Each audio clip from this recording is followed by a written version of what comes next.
Hello बच्चा पारी, this is Vibhuti Khare, your chemistry educator. Welcome to class 10 by Adda 24/7। और आज के इस लेक्चर में हम रिवाइज करने जा रहे हैं क्लास 10th केमिस्ट्री का third chapter, metals and non metals. Revise मैंने इसलिए बोला क्योंकि ऑलरेडी इस चैप्टर के सारे ही टॉपिक्स को मैं आपको एकदम डिटेल में एक्सप्लेन कर चुकी हूँ हमारे लाइव सेशंस में। लेकिन हाँ, आज के लेक्चर में हम क्या करेंगे, इस चैप्टर के सारे टॉपिक्स को एक साथ पढ़ेंगे, रिवाइज करेंगे। यानी कि ये होने वाला है एक one short revision lecture of our chapter metals and non metals. तो क्या आप लोग रेडी हो मेरे साथ इस चैप्टर को रिवाइज करने के लिए? चलो फिर आ जाओ, शुरू करते हैं। अब देखो, शुरुआत कहाँ से होगी बेटा? शुरुआत होगी एलिमेंट्स के क्लासिफिकेशन के एक बहुत ही बेसिक और छोटे टॉपिक के साथ। ठीक है, देखो ये बात है बहुत पुरानी। कितनी पुरानी? काफी पुरानी। उस टाइम पर ना इतने एलिमेंट्स एग्जिस्ट नहीं किया करते थे। मतलब आज के टाइम पर जितने एलिमेंट्स पाए जाते हैं, मेटल्स पाए जाते हैं, नॉन मेटल्स पाए जाते हैं, जिस समय की मैं आपको बात बता रही हूँ उस समय पर इतने सारे एलिमेंट्स नहीं एग्जिस्ट करते थे। ऐसा नहीं है कि होते ही नहीं थे, होते होंगे लेकिन लोगों को उनके बारे में पता नहीं था। ठीक है, तो हम बात कर रहे हैं बहुत पुरानी, और जैसा कि मैंने आपको बताया कि उस टाइम पर बहुत सारे जो एलिमेंट्स हैं वो एग्जिस्ट नहीं किया करते थे, डिस्कवरी नहीं हुई थी, लोगों को उनके बारे में पता नहीं था, जो भी रीजन हो। ठीक है, अब क्या हुआ, पर खैर उस टाइम पर भी थोड़े बहुत तो एलिमेंट्स के बारे में लोगों को पता ही था, साइंटिस्ट लोगों को पता था। ठीक है, अब साइंटिस्ट लोग क्या करना चाह रहे थे ना, हर एक एलिमेंट के ऊपर रिसर्च करना चाह रहे थे, उसकी पढ़ाई करना चाह रहे थे। ठीक है, और कहीं ना कहीं साइंटिस्ट लोगों को यह भी पता था कि भाई आज के टाइम पर इतने एलिमेंट्स नोन हैं, कल को जाकर के और भी एलिमेंट्स की डिस्कवरी होती जाएगी, मतलब और नए नए एलिमेंट्स भी आते जाएंगे, तो उनके ऊपर भी पढ़ाई करनी पड़ेगी, उनके ऊपर भी रिसर्च करनी पड़ेगी। तो साइंटिस्ट लोगों ने सोचा कि यार इतने सारे एलिमेंट्स हैं, आगे जाकर के और भी आएंगे, तो अगर हर एक एलिमेंट के ऊपर पढ़ाई करने बैठ गए, है ना, रिसर्च करने बैठ गए, तो मतलब बहुत लंबा समय निकल जाएगा। ऐसे तो मतलब हम मर ही जाएंगे और पूरी रिसर्च जो है वो अपनी हो ही नहीं पाएगी फिनिश। तो फिर उन लोगों ने दिमाग लगाया। क्या दिमाग लगाया? उन्होंने नोटिस किया कि यार जो इतने सारे एलिमेंट्स जो उनके टाइम पर नोन थे, उन लोगों ने देखा कि यार इतने सारे एलिमेंट्स में से कुछ एलिमेंट्स ऐसे हैं जिनकी प्रॉपर्टीज आपस में मिलती जुलती हैं। जैसे कि यहाँ पर देखना बेटा ध्यान से, ये जो आपको इतने सारे एलिमेंट्स नजर आ रहे हैं, मैं आपको एग्जांपल से समझाने की कोशिश कर रही हूँ। तो साइंटिस्ट लोगों ने देखा कि यार ये वाले जो एलिमेंट्स हैं, ये वाले जो एलिमेंट्स हैं,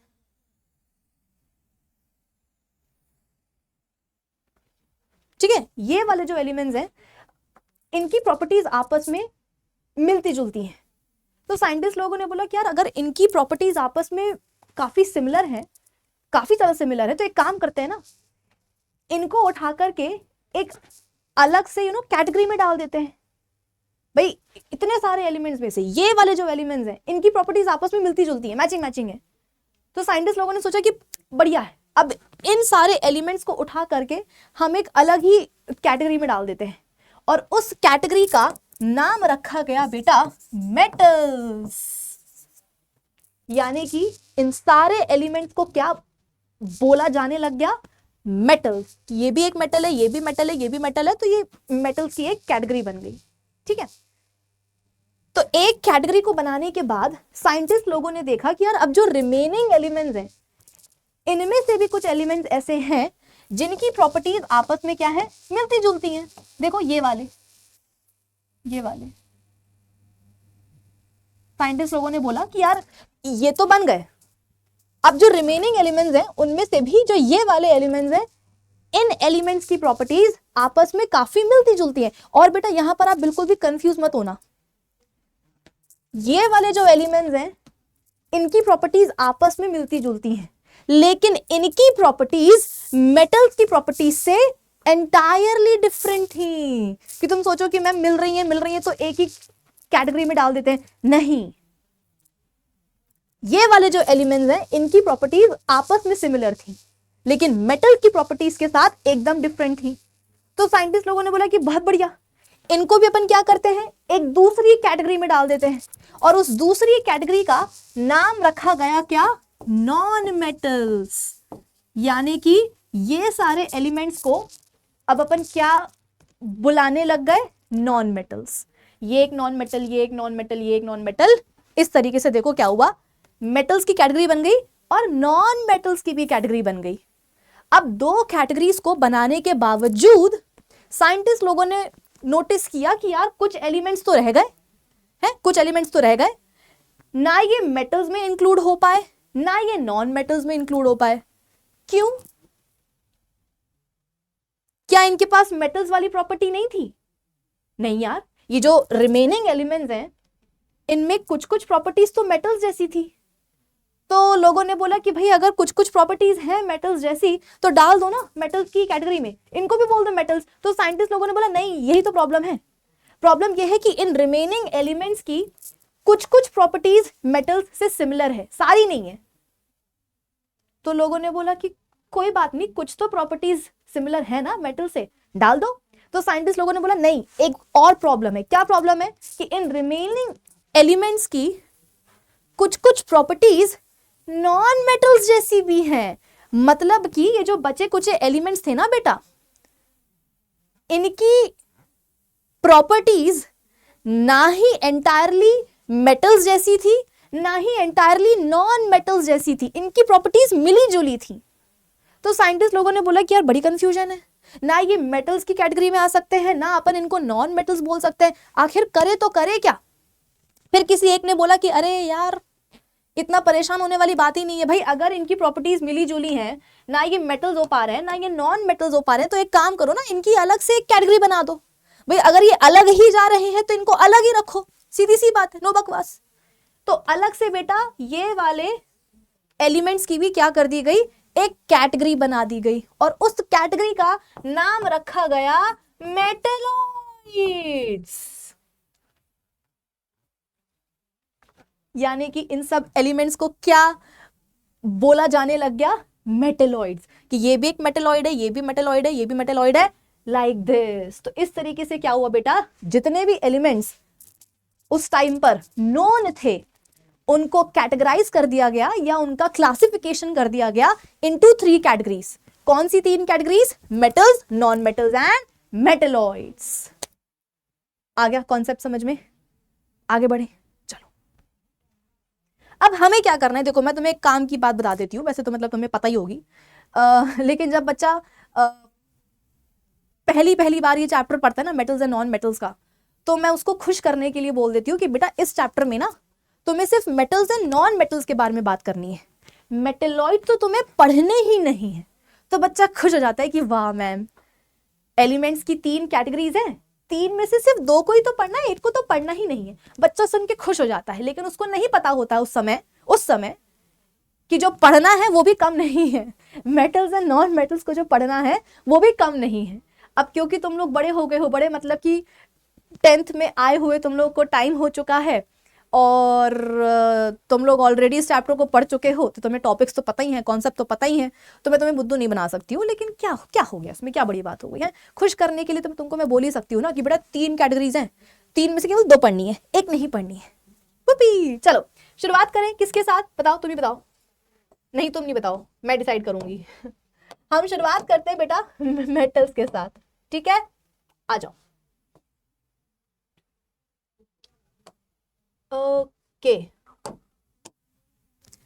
तो हम मेटल्स को पढ़ना शुरू कर रहे हैं। देखो मेटल्स को पढ़ना है, नॉन मेटल्स को पढ़ना है, पर क्या करना है, तो हमें मेटल्स की फिजिकल एंड केमिकल प्रॉपर्टीज पढ़नी है, नॉन मेटल्स की भी हमें फिजिकल एंड केमिकल प्रॉपर्टीज पढ़नी है। लेकिन यहाँ पर तुम्हें एक बात और मैं बता देती हूँ कि तुम्हारी जो एनसीईआरटी है ना बेटा, वो नॉन मेटल्स की फिजिकल प्रॉपर्टीज के बारे में तो चलो फिर भी बात कर लेती है, लेकिन केमिकल प्रॉपर्टीज के ऊपर तुम्हारी एनसीईआरटी ज्यादा बात करती ही नहीं है।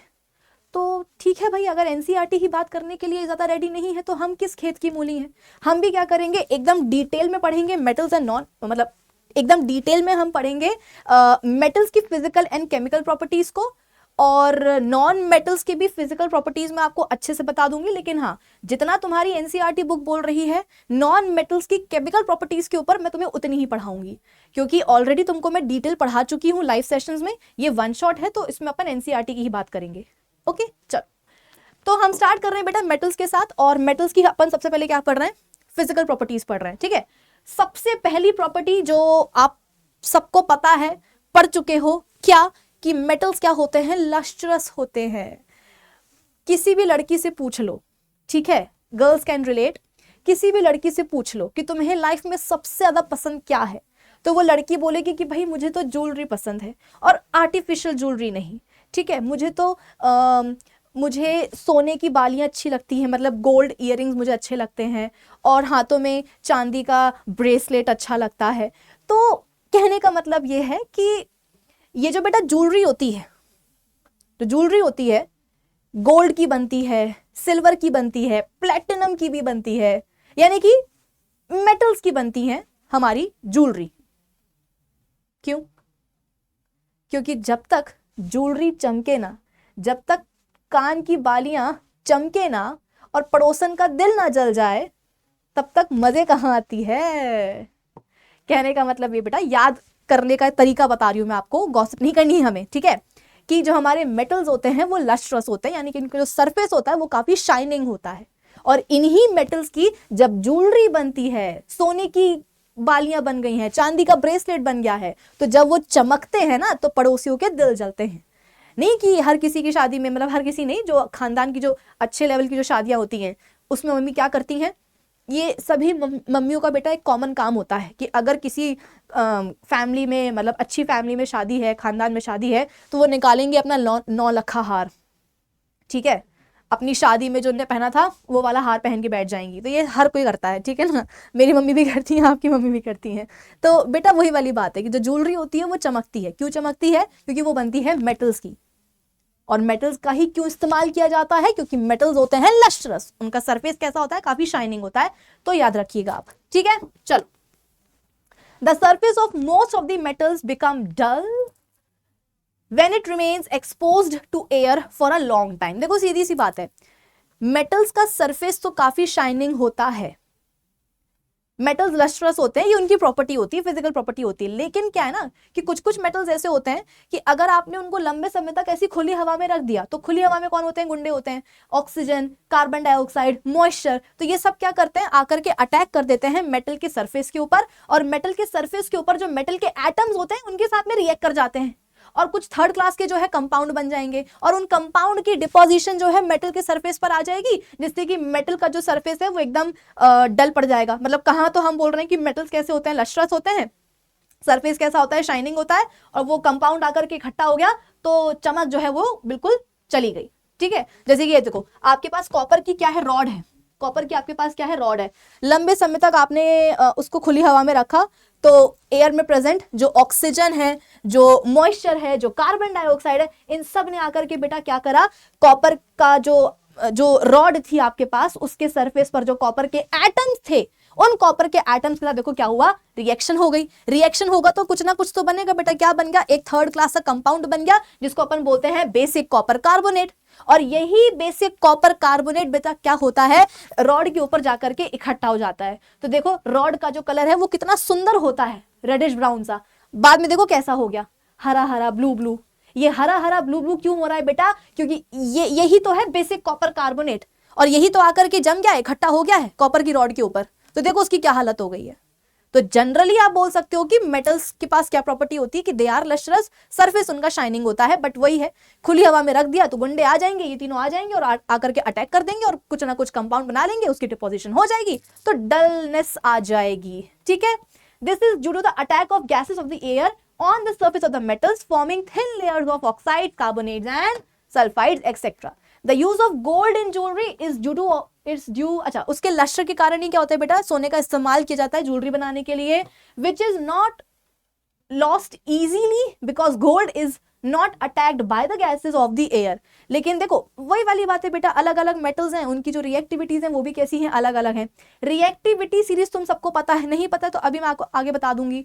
तो रिएक्टिविटी सीरीज में क्या होता है बेटा? गोल्ड सबसे मतलब काफी नीचे आता है, गोल्ड जो मेटल है वो सबसे नीचे आता है, काफी नीचे आता है, मतलब वो लीस्ट रिएक्टिव मेटल है।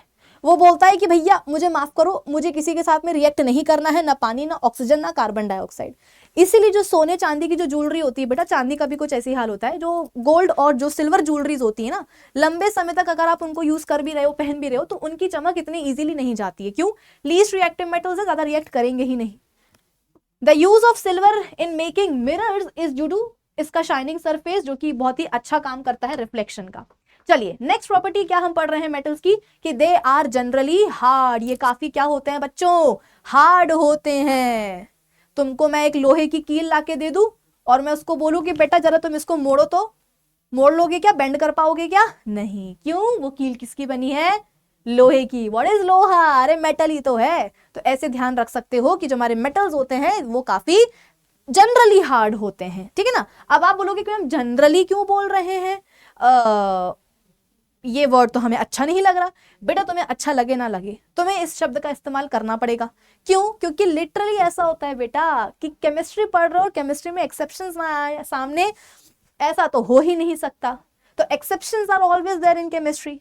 तो जनरली मेटल्स हार्ड होते हैं, इसका मतलब ये है कि मोस्टली मेटल्स क्या होते हैं, हार्ड ही होते हैं। लेकिन कुछ नमूने निकल आएंगे, कुछ एक्सेप्शनल केसेस ऐसे सामने आ जाएंगे बेटा, जो मेटल्स होते हुए क्या होते हैं, इतने सॉफ्ट होते हैं कि आप उनको क्या कर सकते हो, चाकू से कट कर सकते हो। जैसे कि अपना सोडियम, पोटेशियम, लिथियम, ये तुमको दिख रहा है, ये देखो, ये जो है सोडियम को काटा जा रहा है, ये देखो ये पोटेशियम को काटा जा रहा है, चाकू से कट जाते हैं बेटा। जैसे कि चाकू से वो साबुन कट जाता है, सोप कट जाता है। कभी तुम लोगों ने सोप को काटा है नाइफ से? ये काम तो मैंने बहुत किया है, ठीक है। अगर तुमने नहीं किया है करके देखना। हाँ डांट पड़ेगी वो अलग बात है बाद में, लेकिन मजा आती है करने में, ठीक है। तो ये देखो जिस तरह से सोप कट जाते हैं ना उससे, नाइफ से, वैसे ही बेटा ये जो अपने लिथियम, सोडियम, पोटेशियम है ना, ये इतने सॉफ्ट मेटल्स होते हैं, केमिकल मेटल्स हैं, लेकिन इतने सॉफ्ट है कि इजीली क्या होगा, नाइफ से कट जाते हैं। तो इसीलिए बोला गया कि भाई एक्सेप्शंस तो होंगे, तो जनरली वर्ड का जो है हम इस्तेमाल करते हैं कि हाँ जनरली तो मेटल्स कैसे होते हैं, हार्ड होते हैं, बट एक्सेप्शंस कौन कौन है, सोडियम, पोटेशियम एंड लिथियम, ठीक है। चलो आगे बढ़ते हैं। नेक्स्ट प्रॉपर्टी है metals are malleable. What is malleability? कि आप किसी मेटल का एक टुकड़ा ले आओ, ठीक है, और उसको जोर जोर से हथौड़े से मारो। यूजुअली हमारे दिमाग में क्या होता है कि अगर किसी भी चीज को हथौड़े से मारेंगे तो वो टूट जाएगी, वो चकनाचूर हो जाएगी, उसके पीसेस बन जाएंगे, पाउडर बन जाएगा, मैं तो कहती हूँ। लेकिन मेटल्स इसके अपोजिट जाएंगे। तुम कोई भी रैंडमली मेटल का टुकड़ा ले आओ, उसको तुम मारो हथौड़े से, तुम सोचोगे कि वो टूटेगा, पर वो टूटेगा नहीं। इनफैक्ट लगातार हथौड़े की मार से क्या होगा, वो फ्लैट होता जाएगा, ठीक है, वो फ्लैट होता जाएगा, चपटता जाएगा, और फ्लैट होते होते क्या होगा, उसकी पतली सी एक फॉइल बन जाएगी, लेयर बन जाएगी, और इसे अपन बोलते हैं मेलिएबिलिटी। तो मेटल्स क्या होते हैं बेटा, अपने मेलिएबल होते हैं, कि हथौड़े के मार से टूटते नहीं है, ना पाउडर बनेगा, ना पीसेस बनेंगे। इनफैक्ट हथौड़े की मार से क्या होगा, वो फ्लैट होते जाएंगे, चपटते जाएंगे, और उनकी पतली पतली क्या बन जाएंगी, शीट्स बन जाएगी, फॉइल्स बन जाएंगी, लेयर्स बन जाएंगी। सो मेटल्स आर मेलिएबल, ठीक है। Metals are generally malleable, that is they can be beaten into thin sheets. और दिस प्रॉपर्टी ऑफ मेटल्स को अपन क्या बोलते हैं, मेलिएबिलिटी बोलते हैं। जैसे कि देखो आपके पास क्या है, गोल्ड का ये टुकड़ा है, हथौड़े से मारा, वो टूटा नहीं है ना, बल्कि देखो ऐसे छोटे छोटे उसके क्या बन गए। मतलब ये मान लो कि आपके पास गोल्ड का एक टुकड़ा है, आपने उसको हथौड़े से मारा तो देखो वो टूटा नहीं, बल्कि देखो ऐसा कॉइन डिस्क लाइक स्ट्रक्चर बन गया उसका, ठीक है। फिर उसके बाद में नेक्स्ट प्रॉपर्टी क्या आती है बेटा, डक्टिलिटी की। मेलिएबिलिटी का मतलब समझ में आ गया ना, कि मार मार के हथौड़े से क्या करना है, पतली पतली शीट बनवानी है। बेटा वो जो तुम्हारे घर में एल्यूमिनियम की फॉइल आती है, वो क्या है, जिसमें एक टाइम पर अपन बहुत ज्यादा इस्तेमाल करते थे खाने को रैप करने के लिए। अब तो लोगों में समझ आ गई, तो लोग क्या करने लगे हैं, बटर पेपर का इस्तेमाल करने लगे। लेकिन एल्यूमिनियम फॉइल भी अभी तो इस्तेमाल होती है काफी घरों में, ठीक है ना। तो वो फॉइल क्या है बेटा, वो एल्यूमिनियम की तो है। कैसे बनी है, वही एल्यूमिनियम के टुकड़े को मारा मारा मारा मारा, उसकी पतली पतली फॉइल बन गई, उसी को जो है ना रोल करके बेच दिया मार्केट में। वो जो कुछ मिठाइयां जो होती हैं जिनके ऊपर चांदी का वर्क होता है बेटा, वो क्या है, वो सिल्वर फॉइल ही तो होती है। चांदी का टुकड़ा लिया, उसको मार मार के एकदम पतला कर दिया, और ऊपर से मिठाई के ऊपर चिपका दिया। तो मिठाई का जो है ना जो रेट है वो 500 से 1000 किलो हो गया।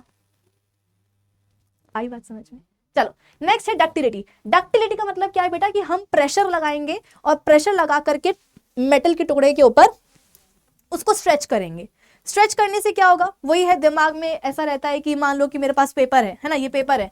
अब मेरे दिमाग में क्या है कि अगर मैंने अगर इसके ऊपर अपना जोर लगाया, प्रेशर लगाया ऐसे करके, तो ये फट जाएगा। भाई साहब सच में फट गया, जो भी हो, मैंने नहीं किया। ओके तो दिमाग में ऐसी होता है कि हाँ किसी भी चीज को अगर हम स्ट्रेच करेंगे, प्रेशर लगाएंगे तो वो चीज टूट जाएगी, बट मेटल्स ऐसे नहीं होते हैं। मेटल्स को बेटा अगर आप थोड़ा सा गर्म कर दो और उनको पकड़ करके खींचो तो वो टूटते नहीं है, बल्कि खिंचते जाते हैं, खिंचते जाते हैं, खिंचते जाते हैं, और क्या होता है, खिंच खिंच के लंबे लंबे उनके वायर्स बन जाते हैं। तो मेलिएबिलिटी मतलब मार मार के पतली पतली लेयर या फॉइल बनाना, डक्टिलिटी मतलब स्ट्रेच करके प्रेशर अप्लाई करके वायर्स में कन्वर्ट करना, डक्टिलिटी इसको कहते हैं, ठीक है ना। जो अपने घरों में जो बिजली के तार होते हैं कॉपर के बनते हैं। क्यों बनते हैं कॉपर के? क्योंकि कॉपर इज अ मेटल, और उसको पकड़ के ऐसे खींचेंगे तो उसके लंबे लंबे तार बन जाएंगे। And copper is a good conductor of electricity, तो मस्त इलेक्ट्रिसिटी का वो कंडक्शन भी करवाएगा, ठीक है। आपकी एनसीईआरटी में लिखा होता है वो गोल्ड, कि 1 ग्राम गोल्ड से आप क्या कर सकते हो, 2 किलोमीटर लंबा तार बना सकते हो। मात्र 1 ग्राम गोल्ड से बेटा तुम 2 किलोमीटर लंबा तार बना सकते हो। जरा सोचो, 2 किलोमीटर लंबी तो रोड होती है और तुम वो 1 ग्राम से बना सकते हो सोने के। तो मेटल्स अपने इतने ज्यादा डक्टाइल होते हैं, ठीक है। Next, it is interesting to note that gold is the most ductile metal. 1 gram से आप क्या कर सकते हो, 2 किलोमीटर लंबा तार बना सकते हो। In fact, it is due to the property of malleability and ductility shown by the metals that they can be cast into any desired shape। और क्योंकि हमारे metals के पास malleability की प्रॉपर्टी होती है, डक्टिलिटी की प्रॉपर्टी होती है, इसलिए आप metals को किसी भी डिजायरेबल शेप में क्या कर सकते हो, डाल सकते हो। इसके बाद में कुछ एप्लीकेशंस यहाँ पर देखो आपको बताए जा रहे हैं। जो अपने कुकिंग यूटेंसिल्स होते हैं बेटा, खाना बनाने के जो बर्तन होते हैं वो भी तो मेटल्स के ही बनते हैं। लोहे की कढ़ाई होती है, लोहे का तवा होता है, एल्यूमिनियम की कढ़ाई होती है ना, कुकर होता है। तो कैसे बन पा रहे हैं, मेटल्स का इस्तेमाल करके, कि हथौड़े से मार मार मार के, मान लो आपके पास वो है लोहा है, उसको हथौड़े से मारा तो वो उसकी एक मोटी सी क्या बन गई, लेयर बन गई, उसी में हैंडल चिपका दे तो वो क्या बन गया, लोहे का तवा बन गया, ठीक है। ये देखो सिल्वर की फॉइल आपको दिख रही होगी मिठाइयों के ऊपर। चॉकलेट्स और इन सब के जो बेटा जो रैपर्स होते हैं वो बनते हैं एल्यूमिनियम वगैरह के, ठीक है। कॉपर और एल्यूमिनियम का अपन इस्तेमाल करते हैं इलेक्ट्रिकल वायर्स बनाने के लिए, ये देखो इस तरीके से। चलिए इसके बाद में नेक्स्ट प्रॉपर्टी क्या है कि मेटल्स अच्छे कंडक्टर होते हैं हीट एंड इलेक्ट्रिसिटी के। Good conductors of heat and electricity का मतलब क्या है बेटा, कि मेटल्स जो होते हैं वो अपने थ्रू हीट को पास होने देते हैं, अपने थ्रू इलेक्ट्रिक करंट को पास होने देते हैं, रुकावट पैदा नहीं करते। आपकी एनसीईआरटी बुक में ये एक बेसिक सी एक्टिविटी है, ठीक है। सैम्पल पेपर में भी अभी इसके ऊपर सवाल बना है कि एक लोहे की रॉड ली हुई है, लोहा है ना, चलो ठीक है, कॉपर या एल्यूमिनियम ले लो, ठीक है, कॉपर या एल्यूमिनियम ले लो, उसकी एक रॉड है, ठीक है, और उसके एक एंड को जो है ना क्लैंप में ऐसा फंसा के रखा, क्लैंप किया हुआ है, दूसरे एंड पर जो है वैक्स लगा करके, मोम लगा करके एक पिन जो है रॉड के साथ जोड़ रखी हुई है, ठीक है। फिर हम क्या कर रहे हैं, बीच में से कहीं इसको तार को जो है गर्म कर रहे हैं। तो कुछ टाइम के बाद हमने क्या देखा कि गर्म हम यहां से कर रहे हैं तार को, लेकिन जो वैक्स हमने इसके एंड पर लगा के रखी थी वो पिघलती जा रही है, और वो जब पिघल जाएगी तो जो पिन है वो टक्कर से आके नीचे गिर जाएगी। अब हमें समझ में नहीं आया कि भाई गर्म तो हम यहाँ कर रहे थे, वैक्स तो वहां लगी थी, तो ये पिघल क्यों गई? क्योंकि ये क्या है बेटा, वायर मेटल का है, और मेटल क्या करेगा, इलेक्ट्रिसिटी को और हीट को कंडक्ट करवाएगा, फ्लो करने देगा, रोकेगा नहीं। तो हीट जो यहाँ आ रही थी, हीट जो यहाँ आ रही थी, वो हीट क्या हुई, आगे बढ़ी बड़ी बड़ी बड़ी बड़ी बड़ी यहाँ तक आ गई। इस हीट के कारण वैक्स पिघल गई, पिन नीचे गिर गई टक्कर से। आई बात समझ में? चलिए ये बस वही बताया जा रहा है और कुछ नहीं। अब इसके बाद में नेक्स्ट प्रॉपर्टी की हम बात करते हैं बेटा, नेक्स्ट प्रॉपर्टी की हम बात करते हैं। क्या property? Silver is the best conductor of heat. Silver क्या होता है बेटा, हीट का बढ़िया कंडक्टर होता है। तो आप बोलोगे कि मैम अगर हीट का बढ़िया कंडक्टर है तो फिर तो हमें क्या करना चाहिए, खाना बनाने के जो बर्तन होते हैं उनको बनाने के लिए सिल्वर का ही इस्तेमाल करना चाहिए। बेटा अंबानी नहीं है हम कि खाना बनाने के बर्तनों को बनाने के लिए भी जो है ना चांदी का इस्तेमाल कर रहे हैं। चांदी की ज्यादा से ज्यादा हम क्या करते हैं, दिवाली धनतेरस पे जाकर के शॉपिंग करते हैं, कटोरी चम्मच प्लेट लेकर के आते हैं, कढ़ाई नहीं बनाएंगे उसकी, कुकर नहीं बनाएंगे उसका, ठीक है। तो copper second best, followed by aluminium. It is for the reason that cooking vessels and water boilers जो होते हैं वो जनरली किसके बने होते हैं, कॉपर और एल्यूमिनियम के बने होते हैं, चांदी के नहीं बेटा, क्योंकि चांदी बहुत महंगी है। अमंग मेटल्स, अब देखो एक्सेप्शन यहाँ पर भी है कि कहने को लेड क्या है, इज अ मेटल, बट ये क्या होता है, पुअरेस्ट कंडक्टर है हीट का। मरकरी क्या है, ये भी पुअर कंडक्टर ही है हीट का। तो वैसे तो metals are good conductors of heat and electricity, लेकिन सबसे थर्ड क्लास कंडक्टर कौन है, मतलब एक्सेप्शन कौन है, लेड, उसके बाद में मरकरी। ठीक है, टंगस्टन के लिए अपन बोलते हैं कि जो बल्ब के जो फिलामेंट्स होते हैं वो टंगस्टन के बने होते हैं। ठीक है, चलो फिर उसके बाद में metals are good conductors of electricity, कि इलेक्ट्रिसिटी के कंडक्शन में भी क्या करेंगे, मेटल्स इंपॉर्टेंट रोल प्ले करते हैं। अब अलग अलग रिएक्टिविटी है तो इलेक्ट्रिकल कंडक्टिविटी भी उसके हिसाब से होती है। सबसे बढ़िया बेटा इलेक्ट्रिसिटी का कंडक्टर कौन होता है, सिल्वर ही होता है। तो आप बोलोगे कि मैम फिर बिजली के तारों को बनाने के लिए चांदी ही इस्तेमाल करते हैं। बेटा अंबानी नहीं है, इतना पैसा नहीं है कि बिजली के तार बनाने के लिए सिल्वर का इस्तेमाल किया जाए, तो इसलिए जो सेकेंड बेस्ट ऑप्शन है हम उसके ऊपर जाते हैं, कॉपर का इस्तेमाल कर लेते हैं। ठीक है, एल्यूमिनियम का इस्तेमाल कर लेते हैं कि भाई ये भी क्या है, हीट का, इलेक्ट्रिसिटी का कंडक्शन कर लेते हैं, तो हम जो है इन्हीं को फॉलो करेंगे। आई बात समझ में? चलो, silver is the best conductor of electricity, where as mercury क्या है बेटा, पुअर कंडक्टर है इलेक्ट्रिसिटी का। Copper, aluminium being cheaper than silver, इनका इस्तेमाल करते हैं इलेक्ट्रिकल वायर्स बनाने के लिए। ऊपर जो है बेटा आपको ये जो कोटिंग दिखती है ये पीवीसी की होती है, ताकि तुम्हें करंट वरंट ना लगे, झटका ना लग जाए। ठीक है, फिर उसके बाद में अच्छा, मेल्टिंग और हीटिंग पॉइंट्स की बात यहां पर अगर करी जाए, ठीक है, तो अपने जो मेटल्स होते हैं, ठीक है, इनके मेल्टिंग बॉइलिंग पॉइंट्स क्या होते हैं बेटा, हाई होते हैं। मेल्टिंग बॉइलिंग पॉइंट्स का मतलब क्या है, एक ऐसा टेम्परेचर जिस पे आकर के कोई सब्सटेंस मेल्ट होने लग जाए वो उसका मेल्टिंग पॉइंट कहलाता है। एक ऐसा टेम्परेचर जिस पे आकर के कोई सब्सटेंस बॉयल होने लग जाए वो उसका बॉइलिंग पॉइंट कहलाता है। तो जो अपने मेटल्स होते हैं बेटा उनका मेल्टिंग एंड बॉइलिंग पॉइंट बहुत ज्यादा होता है। जो टंगस्टन की मैं आपको बात बता रही थी, टंगस्टन क्या है, एक मेटल है और उसके ना वो मतलब बल्ब के अंदर 2 फिलामेंट्स उसी के बनाए जाते हैं, उसका मेल्टिंग पॉइंट पता है कितना होता है, 3380 डिग्री सेल्सियस। 3380 डिग्री सेल्सियस बेटा ये मेल्टिंग पॉइंट होता है टंगस्टन का, कि इतना गर्म करोगे, इतने टेम्परेचर पे लेकर के आओगे तब जाकर के वो सोचेगा कि मेल्ट हो जाऊं क्या, तो अच्छी बात है। और तभी तो खाना बनाने की बेटा, बर्तनों को बनाने के लिए हम मेटल्स का इस्तेमाल करते हैं। पहली बात तो वो हीट के अच्छे कंडक्टर हैं, हीट का कंडक्शन करवा देंगे, तुम्हारा खाना कुक हो जाएगा।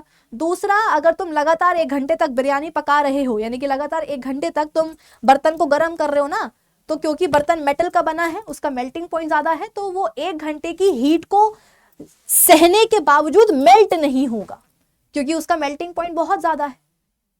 तो 1 घंटे की कुकिंग के बाद भी क्या होगा, वो अपने मेल्टिंग पॉइंट तक पहुंचेगा ही नहीं, तो तुम्हारा जो बर्तन है वो पिघलेगा भी नहीं पता चला कि ऐसा बर्तन है कि आधे घंटे तक जो है ना उसने कुकिंग बर्दाश्त करी, आधे घंटे के बाद जो तुमने हीट दी उससे वो मेल्ट हो गया, तो खाना भी निकल गया और बर्तन भी निकल गया, क्या मतलब रहा। ठीक है, चलिए, लेकिन एक्सेप्शन है कौन बेटा, lithium, sodium, potassium, caesium and gallium, इनके मेल्टिंग पॉइंट्स क्या होते हैं, काफी लो होते हैं। और बेटा सीजियम और गैलियम की तो तुमको मैं क्या ही बताऊं, ये इतने इनके मेल्टिंग पॉइंट्स बेटा कम होते हैं कि अगर आप इनको अपने हथेली में रख लो, हाथ पे रख लो, तो ये आपकी बॉडी हीट जो है, जो आपका बॉडी टेम्परेचर है, उसी से क्या होंगे, ये मेल्ट होने लग। ये देखो, ये गैलियम का टुकड़ा रखा हुआ है हथेली पर, बॉडी हीट से देखो ये क्या होने लग गया, मेल्ट होने लग गया। तो जनरली मेटल्स के एमपीबीपी हाई होते हैं, but exception lithium, sodium, potassium, gallium and caesium. Gallium and caesium तो बेटा हाथ में रखने से ही पिघल जाएंगे। ठीक है, चलो नेक्स्ट क्या है, मेटल्स आर सोनोरस, मारो तो टन की आवाज आती है, रिंगिंग साउंड प्रोड्यूस करते हैं, इसीलिए इनका इस्तेमाल किया जाता है बेटा वो मंदिरों में जो घंटियां वगैरह होती हैं, जो आपकी इलेक्ट्रिक बेल्स होती हैं, उनको बनाने के लिए। ठीक है ना, नेक्स्ट क्या है, they have high density. Metals की डेंसिटी क्या होती है बेटा, ज्यादा होती है। डेंसिटी का मतलब कि कोई चीज कितनी घनी है, जैसे कि मान लो कि आपके पास एक मेटल है और एक नॉन मेटल है, आपके पास एक मेटल का टुकड़ा है, एक नॉन मेटल का टुकड़ा है, दोनों की वॉल्यूम क्या है बेटा, दोनों की वॉल्यूम सेम है। ठीक है, लेकिन आप देखोगे कि इस मेटल के टुकड़े में इसका मास ज्यादा है नॉन मेटल के टुकड़े के मास के कंपैरिजन में। क्या बोला मैंने, एक मेटल का टुकड़ा है, एक नॉन मेटल का टुकड़ा है, दोनों की वॉल्यूम सेम है, लेकिन फिर भी मेटल के टुकड़े का मास ज्यादा है नॉन मेटल के मास, नॉन मेटल के टुकड़े के मास के। क्यों पता है? क्योंकि मेटल को जो बनाने वाले उसके एटम्स है ना, वो अंदर काफी क्लोजली पैक्ड है, काफी क्लोजली पैक्ड है। वही नॉन मेटल को जो बनाने वाले एटम्स हैं, जो उसके एटम्स हैं तो वो भी लेकिन काफी लूजली पैक्ड है। तो आप खुद सोचो, यहाँ पर देखो V वॉल्यूम में देखो कितने सारे एटम्स आ रहे हैं मेटल में, और नॉन मेटल में V ही वॉल्यूम में देखो कितने कम एटम्स आ रहे हैं। तो यहाँ पर क्या है, मेटल में क्या है, एटम्स क्लोजली टाइटली बॉन्डेड हैं, पैक्ड हैं, इसलिए मास यहाँ पर ज्यादा हो जाता है। यहाँ पर भी एटम्स जो है नॉन मेटल में है तो लेकिन लूजली पैक्ड है, पास पास नहीं है। तो गिवन वॉल्यूम में मास क्या हो जाएगा, कम हो जाएगा। और डेंसिटी का फॉर्मूला क्या होता है, बचपन से पढ़ते आ रहे हैं, मास बाय वॉल्यूम। तो अगर मास ज्यादा तो डेंसिटी ज्यादा। तो मास देखो मेटल का ज्यादा है गिवन वॉल्यूम V में, तो उसकी डेंसिटी क्या होगी, ज्यादा होगी। नॉन मेटल्स की क्या होती है बेटा, डेंसिटी कम होती है। देन मेटल्स के पास हम बोलते हैं कि बेटा इनकी टेंसाइल स्ट्रेंथ ज्यादा होती है। What is tensile strength? भार को सहने की क्षमता, ठीक है, भार को सहने की जो क्षमता होती है बिना टूटे, वो टेंसाइल स्ट्रेंथ कहलाती है। जो अपने मेटल्स होते हैं वो वजन को, भार को बर्दाश्त कर पाते हैं बिना टूटे। इसीलिए बड़े बड़े जो ब्रिजेस होते हैं, जो केबल्स होती हैं, ठीक है, जो रेलवे ट्रैक्स होते हैं, उनको बनाने के लिए अपन मेटल्स का इस्तेमाल करते हैं, लोहे का इस्तेमाल करते हैं, स्टील का इस्तेमाल। और स्टील अलॉय होता है आयरन और कॉपर, कार्बन का। तो 99% तो उसमें जो है ना, 98-99% तो उसमें लोहा होता है, बाकी 1.5% के करीब कार्बन होता है। तो जो अपने मेटल्स होते हैं वो भार को, वजन को बर्दाश्त कर लेते हैं, टूटते नहीं है। Buildings, railway tracks, vehicles, machines, bridges बनाने के लिए इसलिए मेटल्स का इस्तेमाल किया जाता है। मेटल्स की बात ये भी है बेटा कि ये रूम टेम्परेचर पर आपको सॉलिड स्टेट में मिलते हैं। जनरली मेटल्स क्या होते हैं, सॉलिड ही होते हैं। एक्सेप्शन है मरकरी, जो कि रूम टेम्परेचर पर लिक्विड स्टेट में पाया जाता है। ठीक है, चल, तो यहां पर अपन ने क्या करा है बेटा, मेटल्स की जो फिजिकल प्रॉपर्टीज है अपन ने वो डिस्कस कर ली है। अब आ जाओ हम बात करते हैं नॉन मेटल्स की फिजिकल प्रॉपर्टीज के ऊपर। ठीक है, आ जाओ बात करते हैं नॉन मेटल्स की फिजिकल प्रॉपर्टीज के ऊपर। जो आपने मेटल्स में पढ़ा है ना बेटा, बस उसका उल्टा कर दो। ठीक है, बस उसका उल्टा कर दो तो वो नॉन मेटल्स की फिजिकल प्रॉपर्टीज बन जाती हैं। पहली बात तो जो अपने नॉन मेटल्स में अपन ने क्या पढ़ा था, सरफेस बहुत ही शाइनिंग होती है ना, मम्मी क्या बोलती, देखो मैंने 9 रखा हार। तो मेटल्स लस्ट्रस होते हैं, non metals are not lustrous.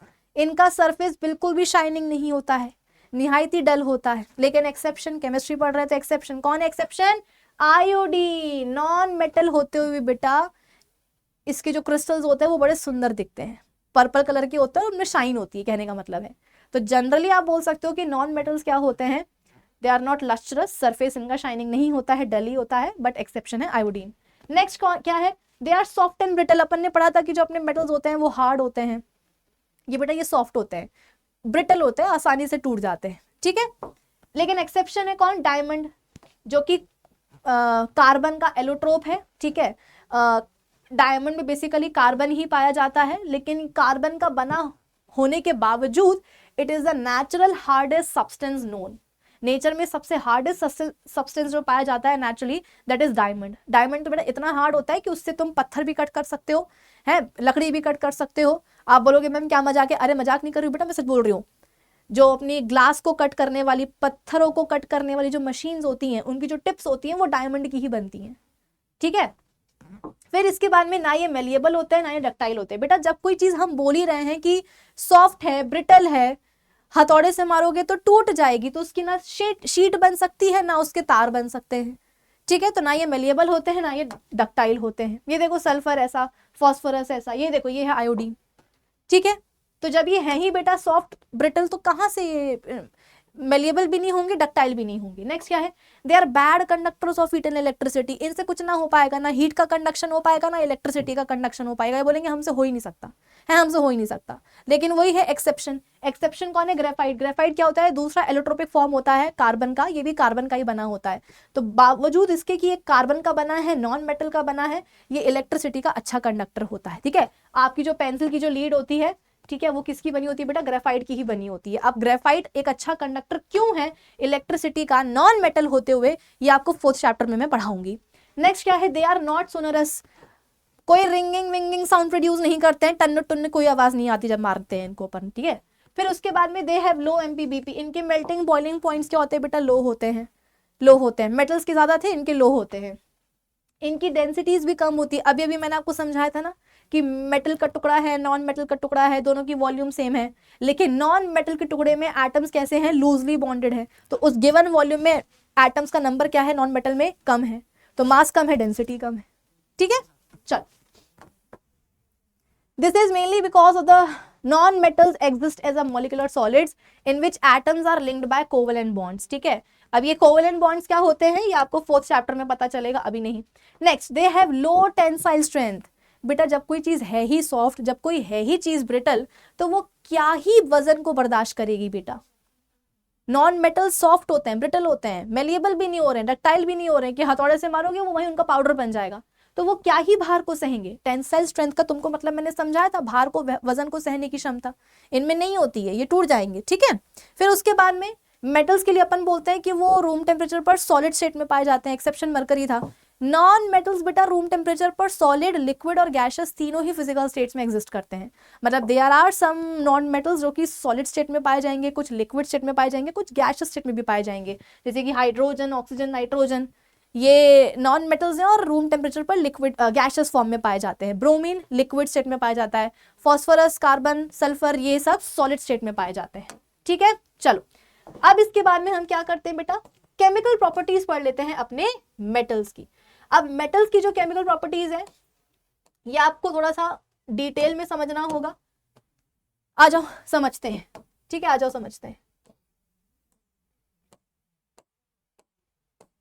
आ जाओ आ जाओ आ जाओ, कहाँ है हम। हाँ, पहली बात तो बेटा ये समझ लो कि जो अपने मेटल एटम्स होते हैं ना, मतलब मेटल के जो एटम्स होते हैं उनमें वैलेंस इलेक्ट्रॉन्स कितने होते हैं, उनमें वैलेंस इलेक्ट्रॉन्स होते हैं 1 2 3।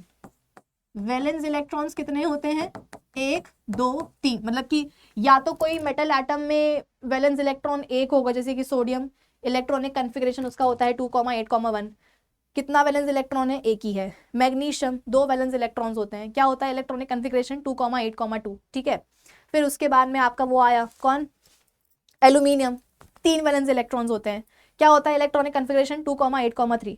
तो जो अपने मेटल्स होते हैं बेटा उनके एटम्स में वैलेंस इलेक्ट्रॉन्स या तो 1 होंगे या 2 होंगे या 3 होंगे। तो उनके लिए स्टेबिलिटी को अटेन करना, nearest noble gas configuration attain करना का सही तरीका क्या होता है कि वो अपने वैलेंस इलेक्ट्रॉन्स को क्या करते हैं बेटा, एटम से बाहर निकाल देते हैं। क्योंकि अकॉर्डिंग टू ऑक्टेट रूल, क्या बोलता है ऑक्टेट रूल कि आउटर मोस्ट शेल में होने चाहिए 8 इलेक्ट्रॉन्स, 8 वैलेंस इलेक्ट्रॉन्स होने चाहिए। अब जैसे तुमको मैंने सोडियम के बारे में बताया, उसके पास देखो 1 वैलेंस इलेक्ट्रॉन है, होने चाहिए 8, है कितना 1, तो 7 इलेक्ट्रॉन्स की कमी है, कैसे पूरी होगी, नहीं हो पाएगी। तो ये क्या करेगा, ये बोलेगा छोड़ो मैं तो इसको ही बाहर निकाल देता हूं। तो अब इसका आउटर मोस्ट शेल बन गया कौन सा, ये वाला, जिसमें कि ऑलरेडी 8 इलेक्ट्रॉन्स मौजूद है। तो हो गया इसका ऑक्टेट कंप्लीट, ये हो गया स्टेबल। ठीक है, लेकिन स्टेबल हो तो गया, लेकिन फिर ये क्या बन गया बेटा, ये बन गया सोडियम आयन, ये बन गया पॉजिटिव आयन, कैटायन। भाई कोई भी एटम इलेक्ट्रॉन को गेन या लूज करता है तो आयन बनता है ना। जो अपने मेटल एटम्स होते हैं वो बेसिकली क्या करते हैं, पॉजिटिव आयंस, कैटायंस बनाते हैं। क्यों, जैसा कि मैंने आपको बताया कि इनके पास वैलेंस इलेक्ट्रॉन्स कितने होते हैं, 1 2 या 3। तो इनके लिए स्टेबिलिटी को अटेन करना, अपने ऑक्टेट को कंप्लीट करने का सबसे अच्छा तरीका क्या होता है कि अपने वैलेंस इलेक्ट्रॉन्स को एटम से बाहर निकाल दें। और अगर कोई भी एटम इलेक्ट्रॉन्स को लूज करेगा तो वो क्या बन जाएगा, पॉजिटिव आयन, कैटायन तो बनेगा। एल्यूमिनियम क्या करेगा, अपने तीनों वैलेंस इलेक्ट्रॉन्स को बाहर निकाल देगा, तो एल्यूमिनियम आयन बन जाएगा। मैग्नीशियम भी ऐसे ही करेगा, दोनों वैलेंस इलेक्ट्रॉन्स को एटम से बाहर निकाल देगा। क्योंकि ऑक्टेट रूल के हिसाब से क्या चाहिए है, आउटर मोस्ट शेल में 8 इलेक्ट्रॉन्स होने चाहिए। इनके पास 1 होता है, 2 होता है, 3 होता है, तो ये क्या करते हैं 1 2 3 सबको बाहर निकाल देते हैं, वैलेंस इलेक्ट्रॉन्स को। फिर जो अंदर वाला शेल होता है वो बन जाता है आउटर मोस्ट शेल, जिसमें कि ऑलरेडी 8 इलेक्ट्रॉन्स मौजूद होते हैं।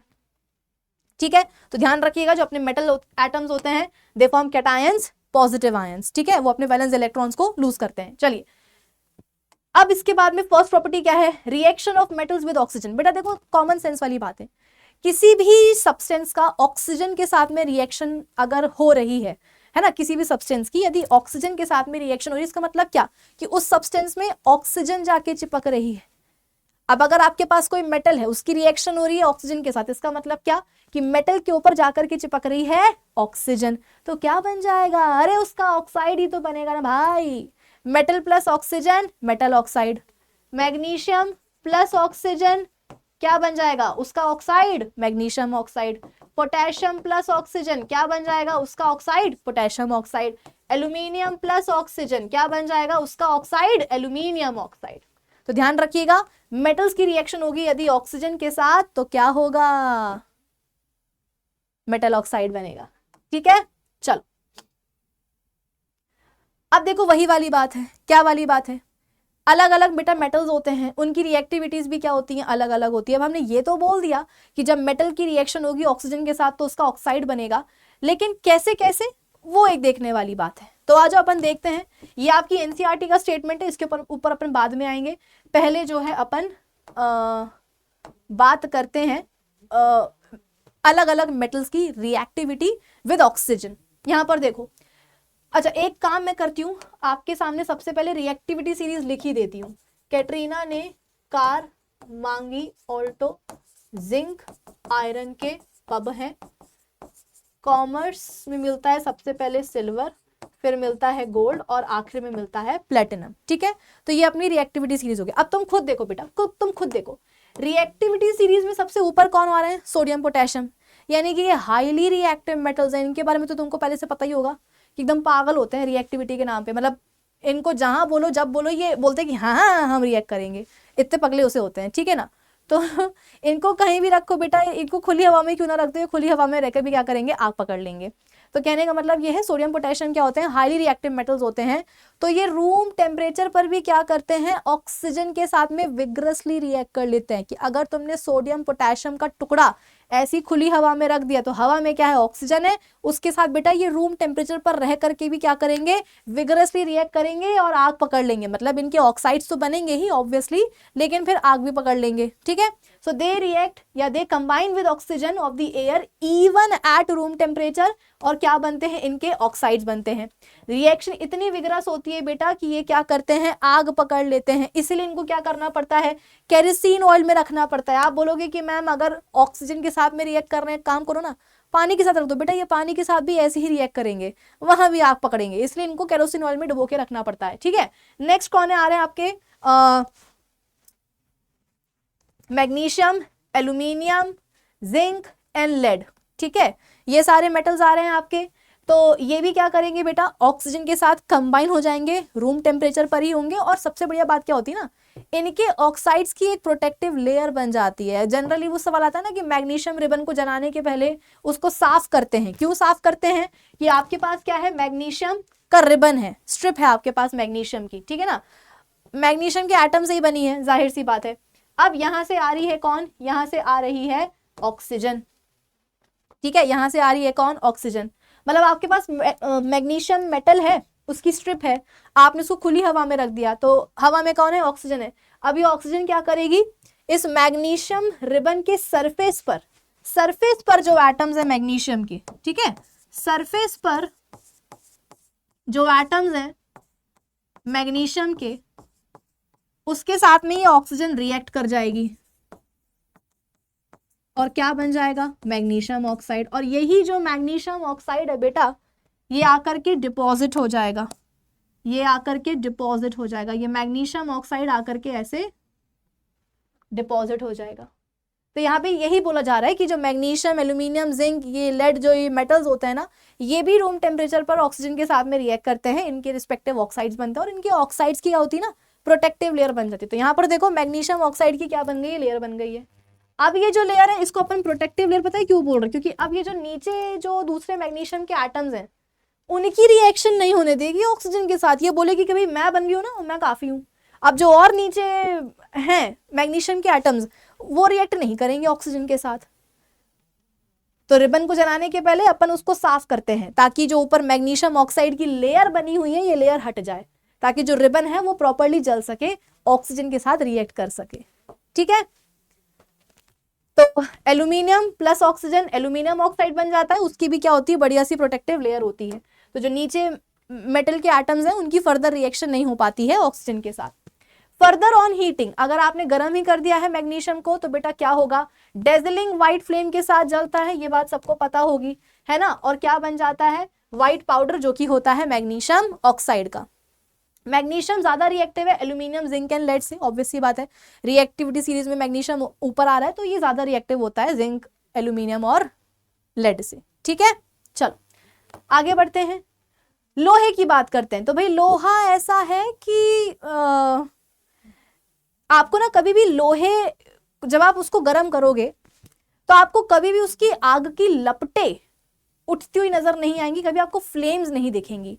क्या आप बोलोगे कि मैम हमारे पास लोहे की रॉड है उसको हम गर्म कर रहे हैं, तो मैम गर्म कर रहे हैं वो हो भी रहा है गर्म, और गर्म होते होते क्या हो रहा है, गर्म होते होते जो है, इसकी पिक्चर नहीं है क्या मेरे पास, ऐसा कैसे हो गया, चलो हाँ, तो आप बोलोगे कि मैम गर्म होते होते होते होते क्या हो रहा है, जो लोहा है वो एकदम लाल हो गया है, रेड हॉट हो गया है, लेकिन मैम ये जल तो रहा ही नहीं है, मतलब इसकी आग की लपटें तो उठ ही नहीं रही है, फ्लेम्स तो बन ही नहीं रही है।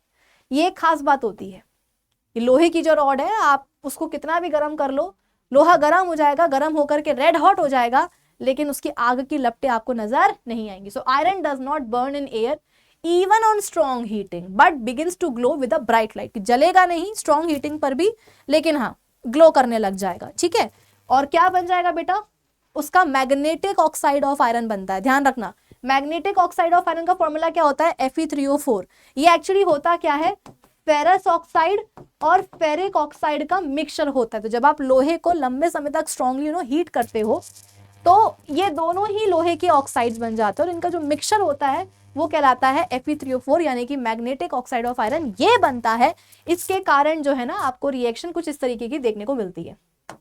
चलिए फिर आता है आपका कॉपर। कॉपर तो भाई बोलेगा कि मुझे प्रोलॉन्ग्ड हीटिंग करनी पड़ेगी, लंबे समय तक मुझे गर्म करना पड़ेगा, तब मैं क्या करूंगा, ऑक्सीजन के साथ रिएक्ट करूंगा। तो हमने शुरुआत करी थी सोडियम पोटेशियम से कि रूम टेम्परेचर पे रह करके, मतलब रूम टेम्परेचर पर भी रह करके एयर में प्रेजेंट ऑक्सीजन के साथ में रिएक्ट करते हैं, ऑक्साइड्स बनाते हैं, और रिएक्शन इतनी विगरस होती है कि आग पकड़ लेती है। फिर हम आ गए नीचे किस पे, मैग्नीशियम पर, एल्यूमिनियम पर, जिंक पर, है ना, वो लेड पर। तो इनके लिए हमने बोला कि भाई ये भी रिएक्ट करते हैं ऑक्सीजन के साथ रूम टेम्परेचर पर, इनके रिस्पेक्टिव ऑक्साइड्स बनते हैं, और इनके ऑक्साइड्स की क्या बनती है, प्रोटेक्टिव लेयर बन जाती है। मैग्नीशियम के लिए बोला कि फर्दर गर्म करेंगे तो क्या होगा, आग पकड़ लेगा, डेजलिंग व्हाइट फ्लेम के साथ जलेगा, मैग्नीशियम ऑक्साइड का पाउडर बन जाएगा, व्हाइट पाउडर। ठीक है, लोहे के लिए बोला कि कितना भी गर्म कर लो इसको, ये जलेगा नहीं, रेड हॉट हो जाएगा, और मैग्नेटिक ऑक्साइड ऑफ आयरन बन जाएगा। कॉपर बोलता है कि भैया अगर तुम चाहते हो कि मेरी जो है ना रिएक्शन हो ऑक्सीजन के साथ, तो इसके लिए तुम्हें क्या करना पड़ेगा, मुझे लंबे समय तक गर्म करना पड़ेगा। तो प्रोलॉन्ग्ड हीटिंग बेटा करनी पड़ती है कॉपर की, है ना, प्रोलॉन्ग्ड हीटिंग करनी पड़ती है, लंबे समय तक कॉपर को गर्म करना पड़ता है, स्ट्रांगली हीट करना पड़ता है, तब जाकर के उसकी रिएक्शन होती है कॉपर की ऑक्सीजन के साथ। देखो तुम्हारी एनसीईआरटी बुक की रिएक्शन है, और देखो ब्रैकेट पे क्या लिखा हुआ है, प्रोलॉन्ग्ड हीटिंग। प्रोलॉन्ग्ड हीटिंग का मतलब यह है कि लंबे समय तक गर्म करते रहो करते रहो करते रहो, तब जाकर के कॉपर रिएक्ट करेगा ऑक्सीजन के साथ, क्या बनाएगा, अपना ऑक्साइड, कॉपर ऑक्साइड, जो कि क्या होता है बेटा, ब्लैक कलर का होता है। ठीक है, चलो नेक्स्ट है कौन, सिल्वर, गोल्ड एंड प्लेटिनम। तो बेटा आप खुद देख लो ना, आप खुद देख लो ये रिएक्टिविटी सीरीज में कितने नीचे आते हैं, ये देखो सिल्वर, गोल्ड, प्लेटिनम, है ना, ये तो बेटा रिएक्टिविटी सीरीज में सबसे नीचे आते हैं। तो ये बोलते हैं कि भैया है दादा हमें माफ करो, हमें रिएक्ट नहीं करना है, स्ट्रांगली हीट भी कर दोगे तो भी हम ऑक्सीजन के साथ में रिएक्ट नहीं करेंगे। तो ये तो किसी भी हालत में बेटा ऑक्सीजन के साथ में रिएक्ट करते ही नहीं है। चलिए नेक्स्ट प्रॉपर्टी की हम बात करते हैं, and the next property is reaction with water. Acids क्यों आ रहा है, नहीं एसिड नहीं, पहले हम वाटर की बात करेंगे। रिएक्शन विद वाटर, तो जो अपने मेटल्स होते हैं बेटा, जब वो पानी के साथ में रिएक्ट करते हैं तो या तो उनके हाइड्रोक्साइड्स बनते हैं या उनके ऑक्साइड्स बनते हैं। चाहे ऑक्साइड्स बने चाहे हाइड्रोक्साइड्स बने, एक चीज कॉमन बनती है, and that is hydrogen gas. कहने का मतलब ये है कि जब भी मेटल्स पानी के साथ में रिएक्ट करेंगे तो या तो उनके ऑक्साइड्स बनेंगे या उनके हाइड्रोक्साइड्स बनेंगे, लेकिन साथ में क्या बनेगी, हाइड्रोजन गैस तो बनेगी, वो फिक्स होती है। ठीक है, अब यहां पर देखो वही वाली बात है बेटा, अलग अलग मेटल्स उनकी अलग अलग रिएक्टिविटी, मतलब अलग अलग नखरे। एक बार फिर से लिख रही हूं मैं,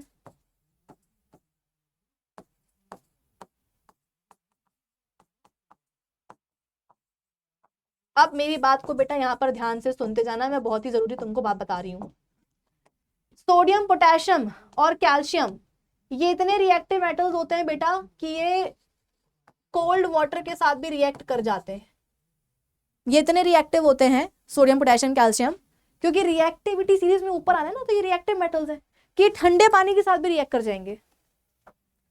मैग्नीशियम, एल्यूमिनियम, सॉरी मैग्नीशियम की अगर हम बात करें तो ये बोलते हैं कि मुझे ठंडा पानी नहीं चाहिए, मैं पानी के साथ तो रिएक्ट करूंगा और मुझे ठंडा पानी नहीं, मुझे सर्दी हो जाती है, मुझे गर्म पानी दो। तो बेटा ये हॉट वाटर के साथ में रिएक्ट करेगा। फिर एल्यूमिनियम, जिंक एंड आयरन, ये बोलेंगे ना ठंडा पानी ना गर्म पानी, हमें स्टीम ला के दो। स्टीम, स्टिंग नहीं बेटा, स्टीम ला करके दो। हम स्टीम, स्टीम मतलब पानी की भाप के साथ ये रिएक्ट करते हैं।